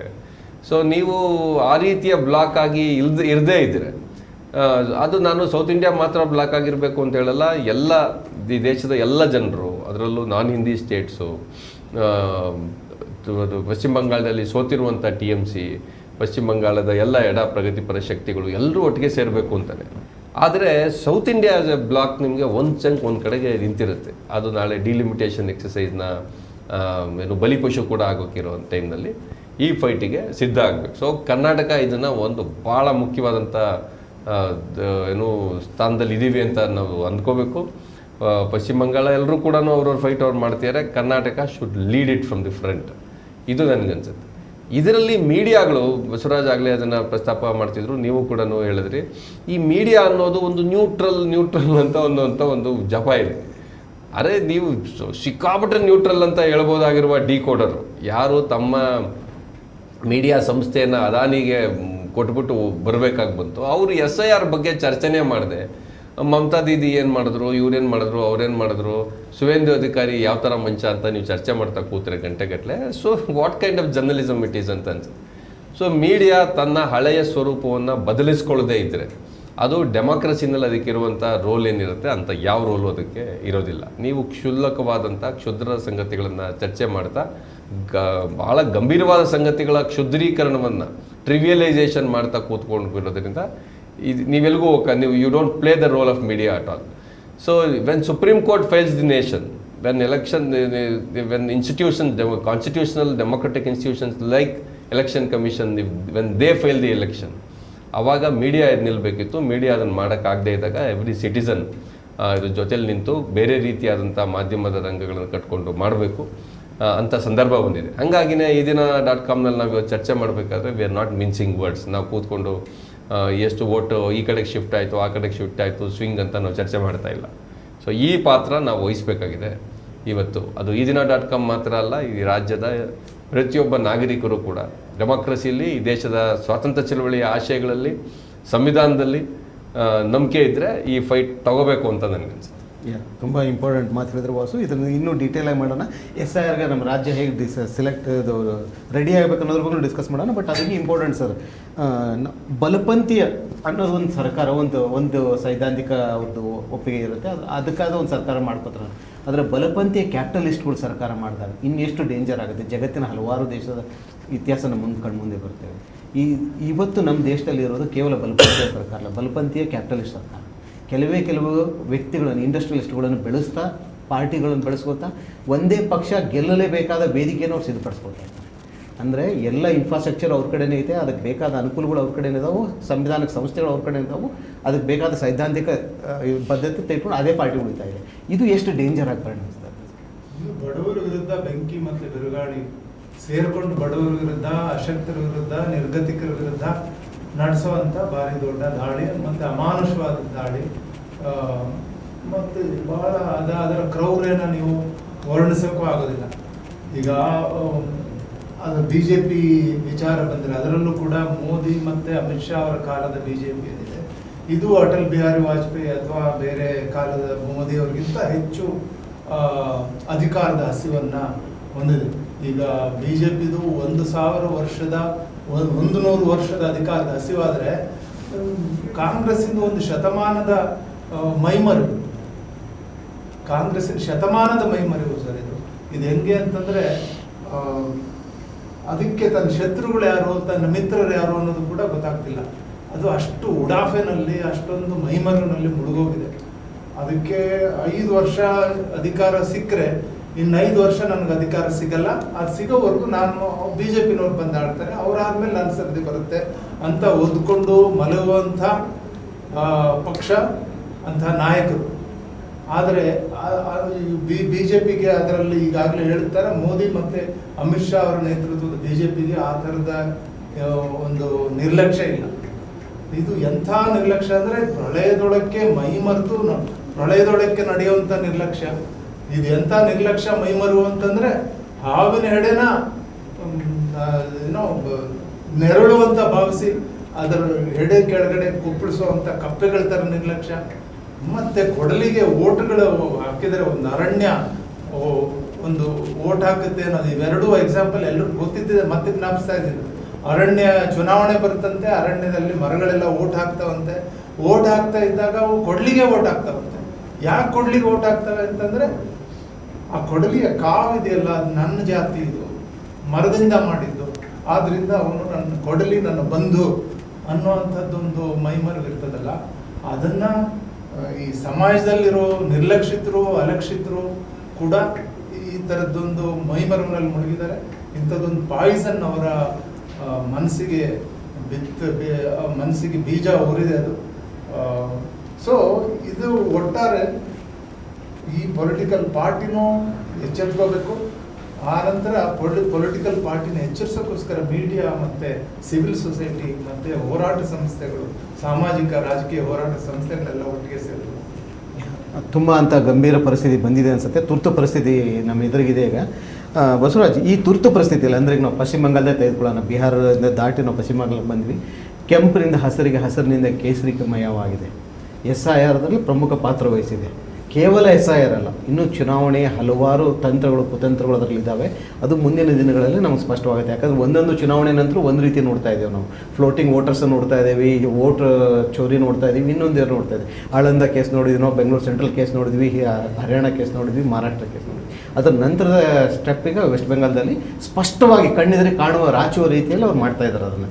ಇದನ್ನು ನಾವು ಎದುರಿಸಬೇಕಾದ್ರೆ ಯಾವ ರೀತಿ ಮತದಾರ ಸಿದ್ಧರಾಗಬೇಕು, ಸಿವಿಲ್ ಸೊಸೈಟಿ ಹೇಗೆ ಸಿದ್ಧ ಆಗಬೇಕು ಅನ್ನೋದನ್ನು ವಾಸು ಹೇಳಿ, ಮತದಾರ ಯಾವ ರೀತಿ ಸಿದ್ಧ ಆಗಬೇಕು? ಸರ್ಕಾರ ಪಕ್ಷಗಳನ್ನು ನಾವು ನಂಬೋ ಸ್ಥಿತಿಯಲ್ಲಿ ಇಲ್ಲ. ಮೊದಲನೇದಾಗಿ ಕರ್ನಾಟಕದ ವಿಷಯ ಇದೆಲ್ಲನೂ ನೋಡ್ಕೊಂಬಂದಾಗ ಕರ್ನಾಟಕದಲ್ಲಿ ಇನ್ನೇನು SIR ಶುರು ಆಗ್ತಾ ಇದೆ. ಇಲ್ಲಿ ಮತದಾರ ಅಥವಾ ಕರ್ನಾಟಕದ ನಾಗರಿಕರು, ಕರ್ನಾಟಕದ ಜನ ಒಂದು ವಿಷಯ ಮುಖ್ಯವಾಗಿ ಅರ್ಥ ಮಾಡ್ಕೋಬೇಕು. ಅದಕ್ಕಿಂತ ಮುಂಚೆ ವಾಸು ಅವರು ಮೀಡಿಯಾದ ಬಗ್ಗೆ ಮಾತಾಡಿದ, ನೀವು ಮಾತಾಡಿದ, ನಾನು ಮಾತಾಡಿದೆ. ಇನ್ನೊಂದು ಪಾಯಿಂಟನ್ನು ಅಲ್ಲೊಂದು ಸೇರಿಸಬೇಕಿದೆ. ಏನು ಅಂತಂದರೆ ಡಿಮಾನಿಟೈಸೇಷನ್ನು ಇಡೀ ದೇಶದ ಎಕಾನಮಿನ ಹಾಳು ಮಾಡ್ತು. ನಿಮಗೆ ಗೊತ್ತಿದೆ, ಒಂದೇ ಒಂದು 10% ಸಕ್ಸಸ್ ಆಗಿದ್ರು ಮೋದಿ ಅಥವಾ BJP ಅದನ್ನ ಹೆಂಗೆ ಪಬ್ಲಿಸಿಟಿ ಕೊಟ್ಕೊಳ್ತಾ ಇದ್ರು ಅಂತ. ಮೋದಿ ಅಥವಾ BJP ಯಾವುದಾದ್ರೂ ವಿಷಯದ ಬಗ್ಗೆ ಮಾತಾಡ್ತಾ ಇಲ್ಲ ಅಂದರೆ ಫ್ಲಾಪ್ ಆಗಿದ್ದಾರೆ ಅಂತ. ಡಿಮಾನಿಟೈಸೇಷನ್ ಇರ್ಬೋದು, GSTಯ ರಾಂಗ್ ಇಂಪ್ಲಿಮೆಂಟೇಷನ್ ಇರಬಹುದು. ಅದೇ ರೀತಿ ಕರ್ನಾಟಕದ ವಿಷಯಕ್ಕಿಂತ ಬಂದಾಗ ಕರ್ನಾಟಕಕ್ಕೆ ಆದಂಥ ತೆರಿಗೆ ಮೋಸ ಇರ್ಬೋದು. ಈ ಥರ 2-3 ವಿಷಯ ಎಕ್ಸಾಂಪಲ್ ತೊಗೊಂಡಿದ್ದು ನಾನು. ಅದು ಇತ್ತೀಚೆಗೆ ಆದಂಥ ಎಪ್ಸ್ಟೀನ್ ಇದರಲ್ಲಿ ಕೇಂದ್ರ ಸಚಿವ ಹರ್ದೀಪ್ ಪುರಿ ತಾನೆ, ಅವರು ಎಪ್ಸ್ಟೀನ್ ಅಂತ ಮಕ್ಕಳನ್ನು ಲೈಂಗಿಕತೆಗೆ ಬಳಸ್ಕೊಳ್ಳೋದಂತ ಭೇಟಿ ಮಾಡಿದ್ದನ್ನು ಸಮರ್ಥಿಸ್ಕೊಂಡಿದ್ದಿರ್ಬೋದು. ಈ ರೀತಿ ಡಿಮಾನಿಟೈಸೇಷನ್ ವಿಷಯದಲ್ಲಿ ತೆರಿಗೆ ಲಾಸ್ ದೊಡ್ಡ ವೈಫಲ್ಯ ಅಂದರೆ ವಿದೇಶಿ ನೀತಿ, ಭಾರತದ ಇದನ್ನೆಲ್ಲ ಓಪನ್ ಆಗಿ ಮೀಡಿಯಾಗಳು ಇವತ್ತು 90% ಮೀಡಿಯಾಗಳು, ಗೋಧಿ ಮೀಡಿಯಾಗಳು ಸಮರ್ಥಿಸ್ಕೊಂಡು ಇದು ಮಾಡುವಾಗ, ಕಣ್ಣಿಗೆ ಕಾಣುವಂಗೆ ದೇಶಕ್ಕೆ ಅನ್ಯಾಯ ಆಗ್ತಿದೆ ಜನಕ್ಕೆ ಮಾತಾಡುವಾಗ, ನಮ್ಮಂಥವರು ಈ ಥರ ವಿಷಯಗಳಲ್ಲಿ, ಇನ್ನೂ ಅನೇಕ ವಿಷಯಗಳಲ್ಲಿ BJPಯನ್ನು ವಿರೋಧಿಸಿ ಮಾತಾಡೋದಕ್ಕೆ ಯಾವುದೇ ಹಿಂಜರಿಕೆ ಇಟ್ಕೋಬಾರ್ದು ಮೀಡಿಯಾಗಳು. ನಿಜವಾದ ಮೀಡಿಯಾ ನಿಜಕ್ಕೂ ಜನಪರವಾಗಿದ್ದರೆ ನೀವು ಯಾವುದೇ ಒಂದು ಹಿಂಜರಿಕೆ ಇಟ್ಕೋಬಾರ್ದು. ನೀವು ಕಾಂಗ್ರೆಸ್ ಪರ ಅಂತೀರಿ ಅಂತನೋ ಅಥವಾ ಇನ್ಯಾರ್ದೋ ಪರ ಅಂತೀರಿ ಅಂತನೋ ಅಂತ ಆಡ್ಕೊಂಡ್ಬಿಡ್ತಾರೆ, ಇನ್ನೊಂದು ಮಾಡ್ತಾರೆ ಅಂತ ಯಾವುದೇ ಹಿಂಜರಿಕೆ ಇಟ್ಕೊಳ್ಳದೆ ಕೆಲಸ ಮಾಡಬೇಕು ಅಂತ ನಂಬರ್ 1. ನಂಬರ್ 2, ಜನರು ಏನು ಮಾಡಬೇಕು ಅನ್ನೋದು ಪ್ರಶ್ನೆ ಏನು ಬಂತು. ಈ ಜನರು ಏನು ಮಾಡಬೇಕು ಅನ್ನೋದಕ್ಕೆ ಒಂದು ಜನರು ನನ್ನ ಪ್ರಕಾರ 2 ರೀತಿ. ಕೆಲವು ಸಾರಿ ಈಗ ಕಾನ್ಸ್ಟಿಟ್ಯೂಷನಲ್ ಜವಾಬ್ದಾರಿಯಿಂದ ಹೊಂದಿರತಕ್ಕಂಥ ಸಂಸ್ಥೆಗಳೇ ಈ ರೀತಿ ಮಾಡಿಬಿಟ್ಟಾಗ, ಎಲೆಕ್ಷನ್ ಕಮಿಷನ್ ಆಗಲಿ, supreme court failed the people of India in this SIR ಇದರಲ್ಲಿ, ಈ ಥರ ಆಗಿಬಿಟ್ಟಾಗ ಜನರಿಗೆ ನನ್ನ ಪ್ರಕಾರ ಕರ್ನಾಟಕದ ವಿಷಯಕ್ಕೆ ಬರೋದಾದ್ರೆ 2 ಜವಾಬ್ದಾರಿ ಮುಖ್ಯವಾಗಿ ಬರುತ್ತೆ. ಒಂದು, ಈ ಒಂದು SIRನಿಂದ ಆಗುವಂಥ ಅಪಾಯವನ್ನು ಬೇರೆ ಸೋರ್ಸ್ಗಳು ಸಿಗ್ತವೆ ಅರ್ಥ ಮಾಡ್ಕೊಳ್ತಕ್ಕಂಥದ್ದು. ಮತ್ತು ಕಾಂಗ್ರೆಸ್ಗೂ, ಏಕೆಂದರೆ ಇವತ್ತು ಕರ್ನಾಟಕದ ಪರಿಸ್ಥಿತಿಯಲ್ಲಿ ಕಾಂಗ್ರೆಸ್ ಒಂದೇ ಅದನ್ನು ಮಾಡಬೇಕಾಗ್ತದೆ. ಕಾಂಗ್ರೆಸ್ ನಂಬ್ಕೋಬೇಕು ಅಂತಲ್ಲ, ಆದರೆ ಕಾಂಗ್ರೆಸ್ಗೂ ಅರ್ಥ ಮಾಡಿಸಿ ಕೆಲಸ ಮಾಡುವಂತೆ ಮಾಡುವ, ಒತ್ತಡ ಹಾಕುವ ಜವಾಬ್ದಾರಿ ಕೂಡ ಕಾಂಗ್ರೆಸ್ಗೆ ಓಟ್ ಹಾಕಿರೋರ್ಗಾದರೂ ಇದ್ದೇ ಇರ್ತದೆ. That is 1. ಇನ್ನು ಇಂಡಿವಿಜುವಲ್ ಆಗಿ ಬಂದಾಗ, ಜನಸಮೂಹವಾಗಿ ಬಂದಾಗ, ಜನ ಮುಖ್ಯವಾಗಿ ಅರ್ಥ ಮಾಡ್ಕೋಬೇಕಾಗಿರೋದು ಏನು ಅಂತಂದರೆ ಇದರ ಅಪಾಯ ಏನಾಗ್ತದೆ. ಈಗ ನಿಮ್ಮ ಓಟ್ ಕಿತ್ತೋಗ್ಬಿಡ್ತದೆ. ಓಟ್ ಕಿತ್ತೋಗೋದ್ರಿಂದ ಏನಾಗಿದೆ ಈ ಸರಿ ಅಂತೂ ಏನಾಗುತ್ತೆ, ನಿಮ್ಮ ವೋಟರ್ ಲಿಸ್ಟಲ್ಲಿ ಇಲ್ಲ ಅಂದಾಗ ಮುಂದೆ ಫೈನಲೈಸ್ ಮಾಡಿದ್ಮೇಲೆ ಸ್ಮಾರ್ಟ್ ವೋಟರ್ ಕಾರ್ಡ್ ಏನೋ ಕೊಡ್ತಾರೆ. ಅದು ಕಡೆಗೆ ನಿಮ್ಮದು ಏನೇ ಬೇಕು ಅಂದರೂ, ನಿಮಗೆ ಒಂದು ರೇಷನ್ ಕಾರ್ಡ್ ಬೇಕು ಅಂದರೂ, ಒಂದು ಎಲ್ಲೋ ಸೇರ್ಕೋಬೇಕು, ಓದಕ್ಕೆ ಸೇರ್ಕೋಬೇಕು, ಇನ್ನೊಂದು ಮಾಡಬೇಕು ಅಂತಂದ್ರು, ಹೈಯರ್ ಎಜುಕೇಷನ್ ಮಾಡಬೇಕು ಅಂದ್ರೂ ಅದನ್ನೇ ಮೂಲವಾಗಿ ಕೇಳುವಂಥ ಒಂದು ಸಾಧ್ಯತೆನ ಅಲ್ಲಗಳಿಯೋಕ್ಕಾಗಲ್ಲ. ಹಾಗಾಗಿ ನಾವು ನಿಮ್ಮದು ಹೆಸರು ವೋಟರ್ ಲಿಸ್ಟಲ್ಲಿ ಇರೋದೇ ಇಲ್ಲ ಅಂತ ಒಂದು ಆತಂಕ ಹುಟ್ಟಿಸುವುದು ಅದು ದೊಡ್ಡ ಆತಂಕ ಅದು. ಆದರೆ ಹಂಗೆ ಮಾಡೋಕ್ಕೆ ಹೋದಾಗಲೂ ಹಲವಾರು ಮಂದಿಗೆ ನಿಮ್ಮ ಹೆಸರು ಇರುತ್ತೆ ಬಿಡು, ಜನ ಏನು ಅನ್ಕೋಬೋದು, ನನ್ನ ಹೆಸರು ಇರುತ್ತೆ ಬಿಡು ಆಗುತ್ತಲ್ಲ, ಯಾರ ಹೆಸರು ಉಳ್ಕೊಳ್ಳುತ್ತೋ ನಮ್ಮ ಹೆಸರು ಇರುತ್ತೆ ಬಿಡು ಅಂತ ಸಮಾಧಾನ ಆಗಿಬಿಡ್ತಾರೆ. ಬಟ್ ಆ್ಯಕ್ಚುಲಿ ಅದನ್ನು ಮೀರಿದ ಒಂದು ಅಪಾಯ ಇದೆ. ಏನು ಅಂತಂದರೆ BJP ಯಾವುದೇ ಪೊಲಿಟಿಕಲ್ ಪಾರ್ಟಿ ಆಗಲಿ ಏನು ಮಾಡಿದರೆ, ಜನರ ಮೇಲೆ ಡಿಪೆಂಡ್ ಆಗಿದ್ದಾಗ ಅಧಿಕಾರಕ್ಕೋಸ್ಕರ ಚುನಾವಣೆಯಲ್ಲಿ ಗೆಲ್ಲಬೇಕಾದ್ರೆ ಜನ ಓಟ್ ಹಾಕಿ ಗೆಲ್ಲಬೇಕು ಅಂತಿದ್ದಾಗ ಎಂಥ ಕರಪ್ಷನ್ನು, ಎಂಥ ದುರಾಡಳಿತದ ಮಧ್ಯೆನೂ ಜನಕ್ಕೆ ಬೇಜಾರು ಮಾಡಬಾರ್ದು ಅಥವಾ ತೀರಾ ಗೆಲ್ಲಕ್ಕೇನಾದರೂ ಮಾಡಬೇಕು ಅನ್ನೋ ಕಾರಣಕ್ಕೋಸ್ಕರನಾದ್ರೂ ಕೆಲವು ಜನಪರ ಕೆಲಸಗಳನ್ನ ಮಾಡೋಕ್ಕೆ ಮನಸ್ಸು ಮಾಡ್ತಾರೆ. ಆದರೆ ನೀವು ಜನದ ಮೇಲೆ ಡಿಪೆಂಡೇ ಆಗಿಲ್ಲ ಅಂದಾಗ, ಜನದ ಮೇಲೆ ಡಿಪೆಂಡ್ ಆಗಿಲ್ಲ, ನೀವು ಜನ ಓಟ್ ಹಾಕ್ದಿದ್ರು ಅವ್ರು ಯಾರಿಗೆ ಬೇಕು ಅವ್ರ ಕಡೆಯಿಂದ ಓಟ್ ಹಾಕಿಸ್ಕೊಂಡು ನಾನು ಎಲೆಕ್ಷನ್ ಗೆಲ್ತೀನಿ ಅನ್ನೋ ಒಂದು ಸನ್ನಿವೇಶ ಬಂದ್ಬಿಟ್ಟಾಗ ಜನರಿಗೆ ಏನು ಕೇರ್ ಮಾಡಲ್ಲ, ಜನಕ್ಕೆ ಯಾವ ಬೆಲೆನೂ ಇರಲ್ಲ. ಆಗೇನಾಗ್ತದೆ ಅಂದರೆ ಪ್ರತಿಯೊಬ್ಬರಿಗೂ ಇದಾಗ್ತದೆ. ಮತ್ತು ದೇಶಭಕ್ತಿ ಏನು ನ್ಯಾಷನಲಿಸಮ್ ಅಂತ ಮಾತಾಡ್ತಾರಲ್ವ, ಇಡೀ ದೇಶಕ್ಕೆ ದೊಡ್ಡ ಹಿನ್ನಡೆ. ಸಿಂಪಲ್ಲಾಗಿ ಹೇಳಬೇಕು ಅಂತಂದರೆ, ನಿಮ್ಮ ಒಂದು ಓಟಿನ ಅವಶ್ಯಕತೆನೇ ಎಲ್ಲ ನಾವು ಓಟ್ ಹಾಕಿಸ್ಕೊಂಡು ನಾವೇ ಗೆಲ್ತಾ ಇರ್ತೀವಿ ಅನ್ನೋ ಸನ್ನಿವೇಶ ಬಂದಾಗ, ಕರ್ನಾಟಕದ ಉದಾಹರಣೆ ತಗೊಳ್ಳೋದಾದರೆ, ಕರ್ನಾಟಕ ಉದಾಹರಣೆಗೆ SIR ಆಯಿತು, ಇನ್ನು ಮುಂದಕ್ಕೆ ಇದೇ ಪರಿಸ್ಥಿತಿ ಬಂದ್ಬಿಡುತ್ತೆ.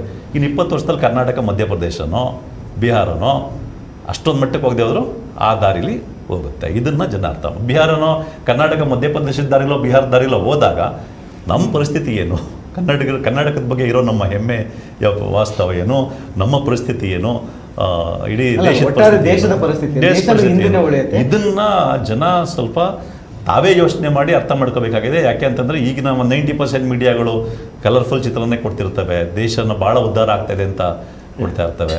ಯಾಕೆಂದರೆ ಅರ್ಥ ಮಾಡ್ಕೋಬೇಕಾಗಿರ್ತದೆ ಅಂದರೆ ಅಮೆರಿಕ ಮುಂದೆ ಎಷ್ಟು ಅವಮಾನಿತರಾಗಿ ನಾವು ತಲೆ ತಗ್ಗಿಸ್ಕೊಂಡು ನಿಲ್ಲುವಂಥ ಪರಿಸ್ಥಿತಿ ಬಂದಿರೋದಾಗಿರ್ಬೋದು. ಮತ್ತು ಮೋಸಗಳನ್ನ ಜನ ಅರ್ಥ ಮಾಡ್ಕೋಬೇಕಾಗಿದೆ.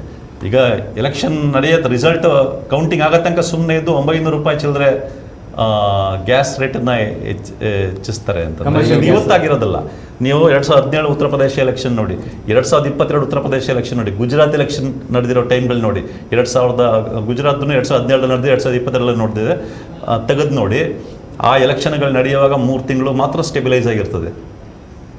ಅದನ್ನ ಬಿಟ್ಟರೆ ರೇಟ್ ಹೆಂಗೆ ಜಾಸ್ತಿ ಆಗುತ್ತೋ ಅದ್ರ ಮೇಲೆ ಕಂಪ್ನಿಗಳೇ ಜಾಸ್ತಿ ಮಾಡ್ತೇವೆ ಅನ್ನೋದು ರೂಲ್ಸ್ ಇರೋದು. ಆದರೆ ಎಲೆಕ್ಷನ್ ನಡೆಯುವಾಗ ಮಾತ್ರ ಸ್ಟೆಬಿಲೈಸ್ ಆಗಿರ್ತದೆ, ಆಮೇಲೆ ರೇಟ್ ಜಾಸ್ತಿ ಆಗುತ್ತೆ ಅಂತ ಜನರನ್ನ ಇಷ್ಟು ಟೇಕನ್ ಫಾರ್ ಗ್ರಾಂಟೆಡ್ ಮಾಡ್ಕೊಂಡಿದ್ದಾರೆ.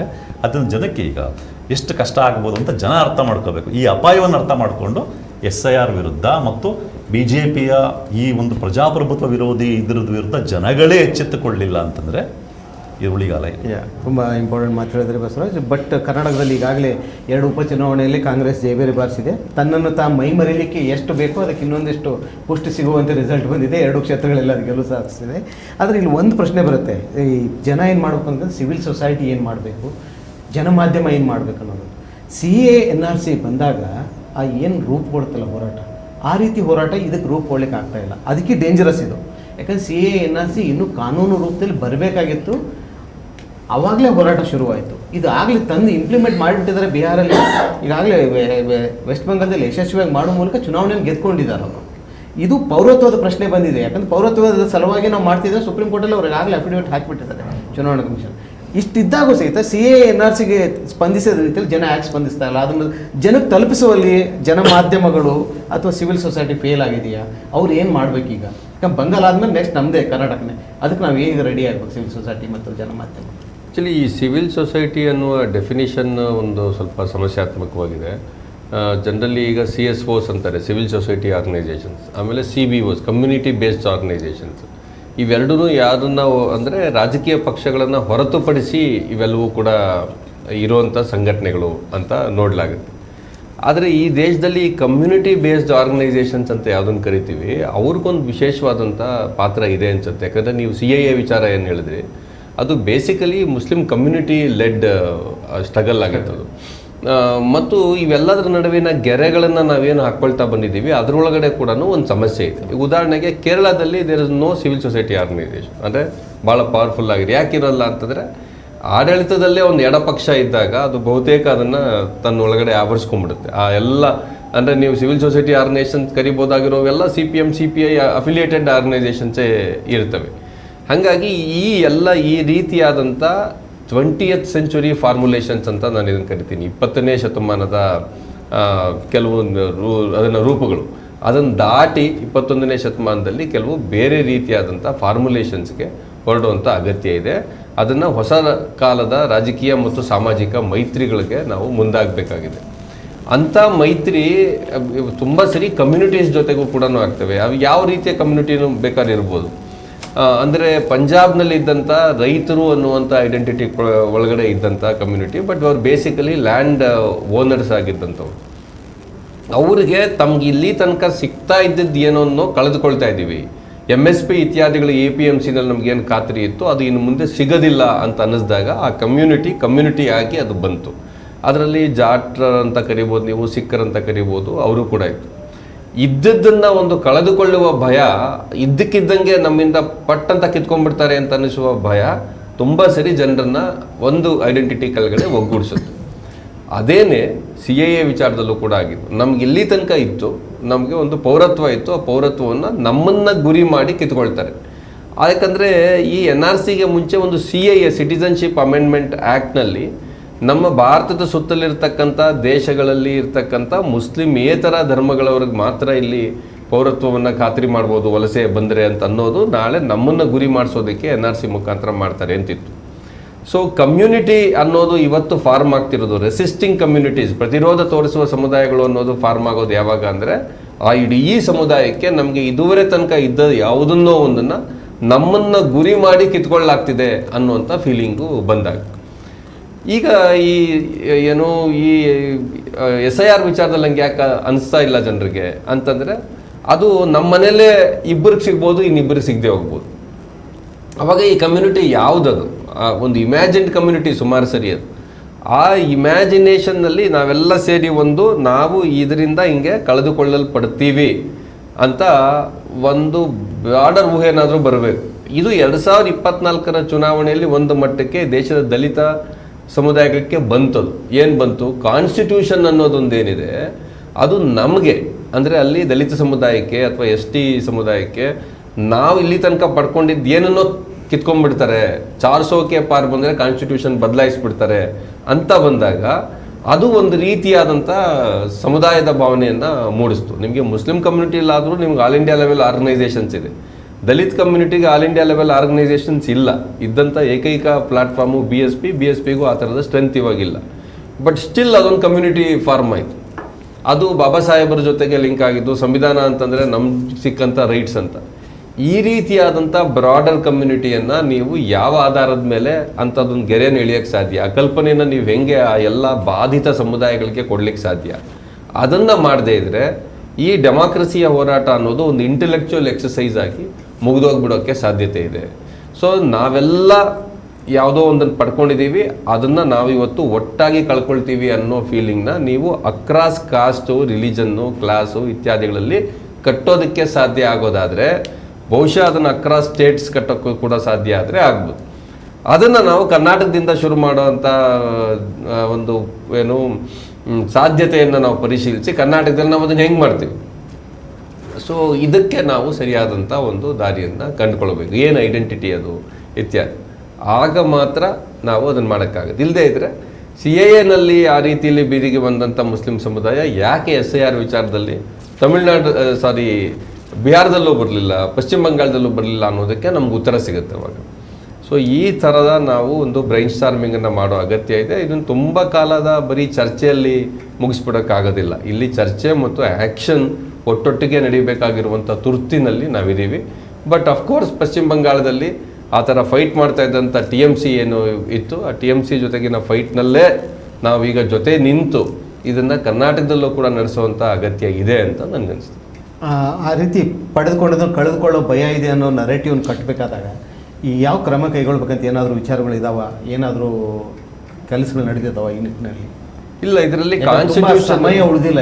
ಇಲ್ಲ, ಕಾನ್ಸ್ಟಿಟ್ಯೂಷನ್ನೇ ಭಾಳ ಇಂಪಾರ್ಟೆಂಟ್ ಆಗಿರೋದು. But constitution is equal to Baba Saheb Ambedkar is equal to Dalits ಅಂತ ಏನಾಗ್ಬಿಟ್ಟಿದೆ. ಹಾಗಲ್ಲದೆ ಇದು ಈ ದೇಶದ ಸಕಲ ಜನರು ಕೂಡ 190 ವರ್ಷಗಳ ವಿರೋಚಿತವಾದಂಥ ಸ್ವಾತಂತ್ರ್ಯ ಸಂಗ್ರಾಮದಲ್ಲಿ ನಾವು ಪಡ್ಕೊಂಡಂಥ ರೈಟು, ಆ ರೈಟ್ ಅನ್ನೋದು ಇವತ್ತು ಹೋಗ್ತಾ ಇದೆ ಅನ್ನೋದನ್ನು ನಾವು ಜನಸಾಮಾನ್ಯರಿಗೆಲ್ಲರಿಗೂ ಕೂಡ ತಲುಪಿಸೋದಕ್ಕೆ ಸಾಧ್ಯ ಆದರೆ ಅದೊಂದು ಶೇರ್ಡ್ ವಿಷನ್ ಆಗಿ, ಶೇರ್ಡ್ ಹಿಸ್ಟ್ರಿ ಇದೆ, ಶೇರ್ಡ್ ವಿಷನ್ ಆಗಿ, ಶೇರ್ಡ್ ಕನ್ಸರ್ನ್ ಆಗಿ, ನೀವು ಥ್ರೆಟ್ ಅಂತ ಕರೆದ್ರೆ ಒಂದು ಬೇರೆ ಥರ ಆಗ್ಬೋದು, ಶೇರ್ಡ್ ಕನ್ಸರ್ನ್ ಆಗಿ ಅದು ಬಂದರೆ ಆಗ ಅದು ಮಾಡಲಿಕ್ಕೆ ಸಾಧ್ಯ ಆಗುತ್ತೆ ಅನ್ಸುತ್ತೆ. ಬಟ್ ನಮ್ಮಲ್ಲಿ ಏನಾಗ್ಬಿಟ್ಟಿದೆ, ಕೆಲವು ಕಂಪಾರ್ಟ್ಮೆಂಟ್ಸ್ನ ಆ ರೀತಿಯಲ್ಲಿ ಮಾಡಲಾಗಿದೆ.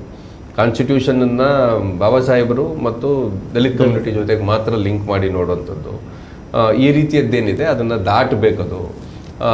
ದಾಟಬೇಕು. ಅಫ್ಕೋರ್ಸ್ ಅಂಥದ್ದೊಂದು ಸಾಧ್ಯತೆ ಇದೆ ಅಂತ ನಾನು ದೊಡ್ಡ ಸವಾಲಿದೆ ಅನ್ಸುತ್ತೆ. ಯಾಕಂದ್ರೆ ಪ್ರೊಪಗಂಡ ಎಷ್ಟು ಸ್ಟ್ರಾಂಗ್ ಆಗಿ ಬರ್ತಾ ಇದಾವಂದರೆ, ಪ್ರೊಪಗಂಡ ಮೂವಿಗಳು, ಫಾಲ್ಸ್ ನರೇಷನ್ಗಳು, ಹಿಸ್ಟ್ರಿಯನ್ನೇ ತಿರುಚಿ ಬರೆಯುವುದು, ಎಜುಕೇಷನ್ ಸಿಸ್ಟಮನ್ನೇ ಚೇಂಜ್ ಮಾಡುವ ಈ ಮಟ್ಟದ ದೊಡ್ಡ ದೊಡ್ಡ ಹುನ್ನಾರಗಳು ನಡೆದಾಗ ಇದನ್ನು ನಾವು ಎದುರಿಸಬೇಕಾದ್ರೆ ಸಮರೋಪಾದಿಯಲ್ಲಿ ಕೆಲಸಗಳಾಗಬೇಕು. ಇಲ್ಲ, ಆ್ಯಕ್ಚುಲಿ ಅಂಥ ದೊಡ್ಡ ನೆರೇಟಿವ್ನಿಂದ ಅಷ್ಟೇ ಗೆದ್ದಿದ್ದಾರೆ ಅಂತ ಪಶ್ಚಿಮ ಬಂಗಾಳದ ನನಗೆ ಅನ್ಸೋದಿಲ್ಲ. ಇನ್ಫ್ಯಾಕ್ಟ್ ಮಾಡಿದ್ದಾರೆ. SIR ಇಲ್ಲದೆ ಪಶ್ಚಿಮ ಬಂಗಾಳದಲ್ಲಿ ಅಷ್ಟೆಲ್ಲ ಅವ್ರ ಕೆಲಸ ಮಾಡಿ ಕೂಡ ಗೆಲ್ಲಕ್ಕೆ ಆಗ್ತಾ ಇರಲಿಲ್ಲ ಅನ್ನೋದು ವಾಸ್ತವ. ಅಂದರೆ ವಿತೌಟ್ ಇನ್ಫ್ಯಾಕ್ಟ್ ದಿ ಏನು hand in glove process, election ಕಮಿಷನ್ದು, ಸುಪ್ರೀಂ ಕೋರ್ಟು ಇಲ್ಲದೆ ಬಿ ಜೆ ಪಿ ಗೆಲ್ಲಕ್ಕಾಗ್ತಿಲ್ಲ ಈ ದೇಶನ. ಕೆಲವು ರಾಜ್ಯಗಳನ್ನು ಗೆಲ್ಲಕ್ಕಾಗ್ತಿಲ್ಲ. ತಮಿಳುನಾಡು, ಕೇರಳದ ಕಡೆಯಲ್ಲಿ ಅವರು ಎಷ್ಟಿದ್ರು ಅದಕ್ಕಿಂತ ತುಂಬ ಜಾಸ್ತಿ ಮೇಲಕ್ಕೆ ಹೋಗೋಕ್ಕಾಗಿಲ್ಲ. So B J P electoral ಗೆಲುವನ್ನಾಗಲಿ ಅಥವಾ ಸಮಾಜದಲ್ಲಿ ಗೆಲುವನ್ನಾಗಲಿ ಅದನ್ನು ಪಡೆದುಕೊಳ್ಳೋದು ಅದಕ್ಕೆ ಅಷ್ಟು ಸುಲಭಕ್ಕೆ ಸಾಧ್ಯ ಆಗ್ತಿಲ್ಲ, ಇವಾಗಲೂ ಆಗ್ತಿಲ್ಲ ಅಂತ ನನ್ನ ಅನಿಸಿಕೆ. ಅದಕ್ಕಾಗಿ ಅದು ಅನ್ಕಾನ್ಸ್ಟಿಟ್ಯೂಷನಲ್ ಆಗಿರುವ, ಇಲ್ಲೀಗಲ್ ಆಗಿರುವ, ಇಮ್ಮಾರಲ್ ಆಗಿರುವ ಹಲವಾರು ಸಂಗತಿಗಳ ಮೊರೆ ಹೋಗ್ಬೇಕಾಗಿ ಬಂದಿದೆ. ಅದನ್ನು ಫೈಟ್ ಮಾಡಬೇಕಾದ್ರೆ ಇನ್ನೊಂದು ಕಡೆಯಿಂದ ಆಗಬೇಕಾಗಿದ್ದು ಏನಿದೆ, ಇದು ಇವತ್ತು ಒಂದು ರಾಜ್ಯದಲ್ಲಿ ಒಂದು ಪಕ್ಷ, ಪ್ರಾದೇಶಿಕ ಪಕ್ಷವೋ ಅಥವಾ ಅಂಥದ್ದು ಒಂದು ಅವರಷ್ಟೇ ಮಾಡೋಕ್ಕೆ ಸಾಧ್ಯ ಆಗೋದಿಲ್ಲ.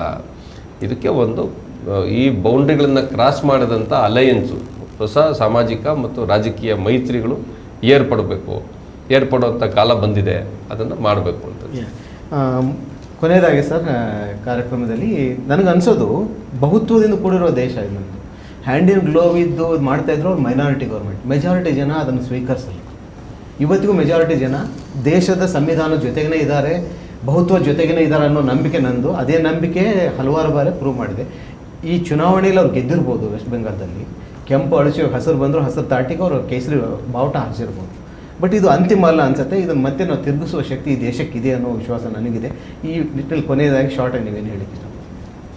ಬದಲಾವಣೆ ಒಂದೇ ಶಾಶ್ವತ ಅಂತ ಹೇಳೋ ಮಾತಿದೆ.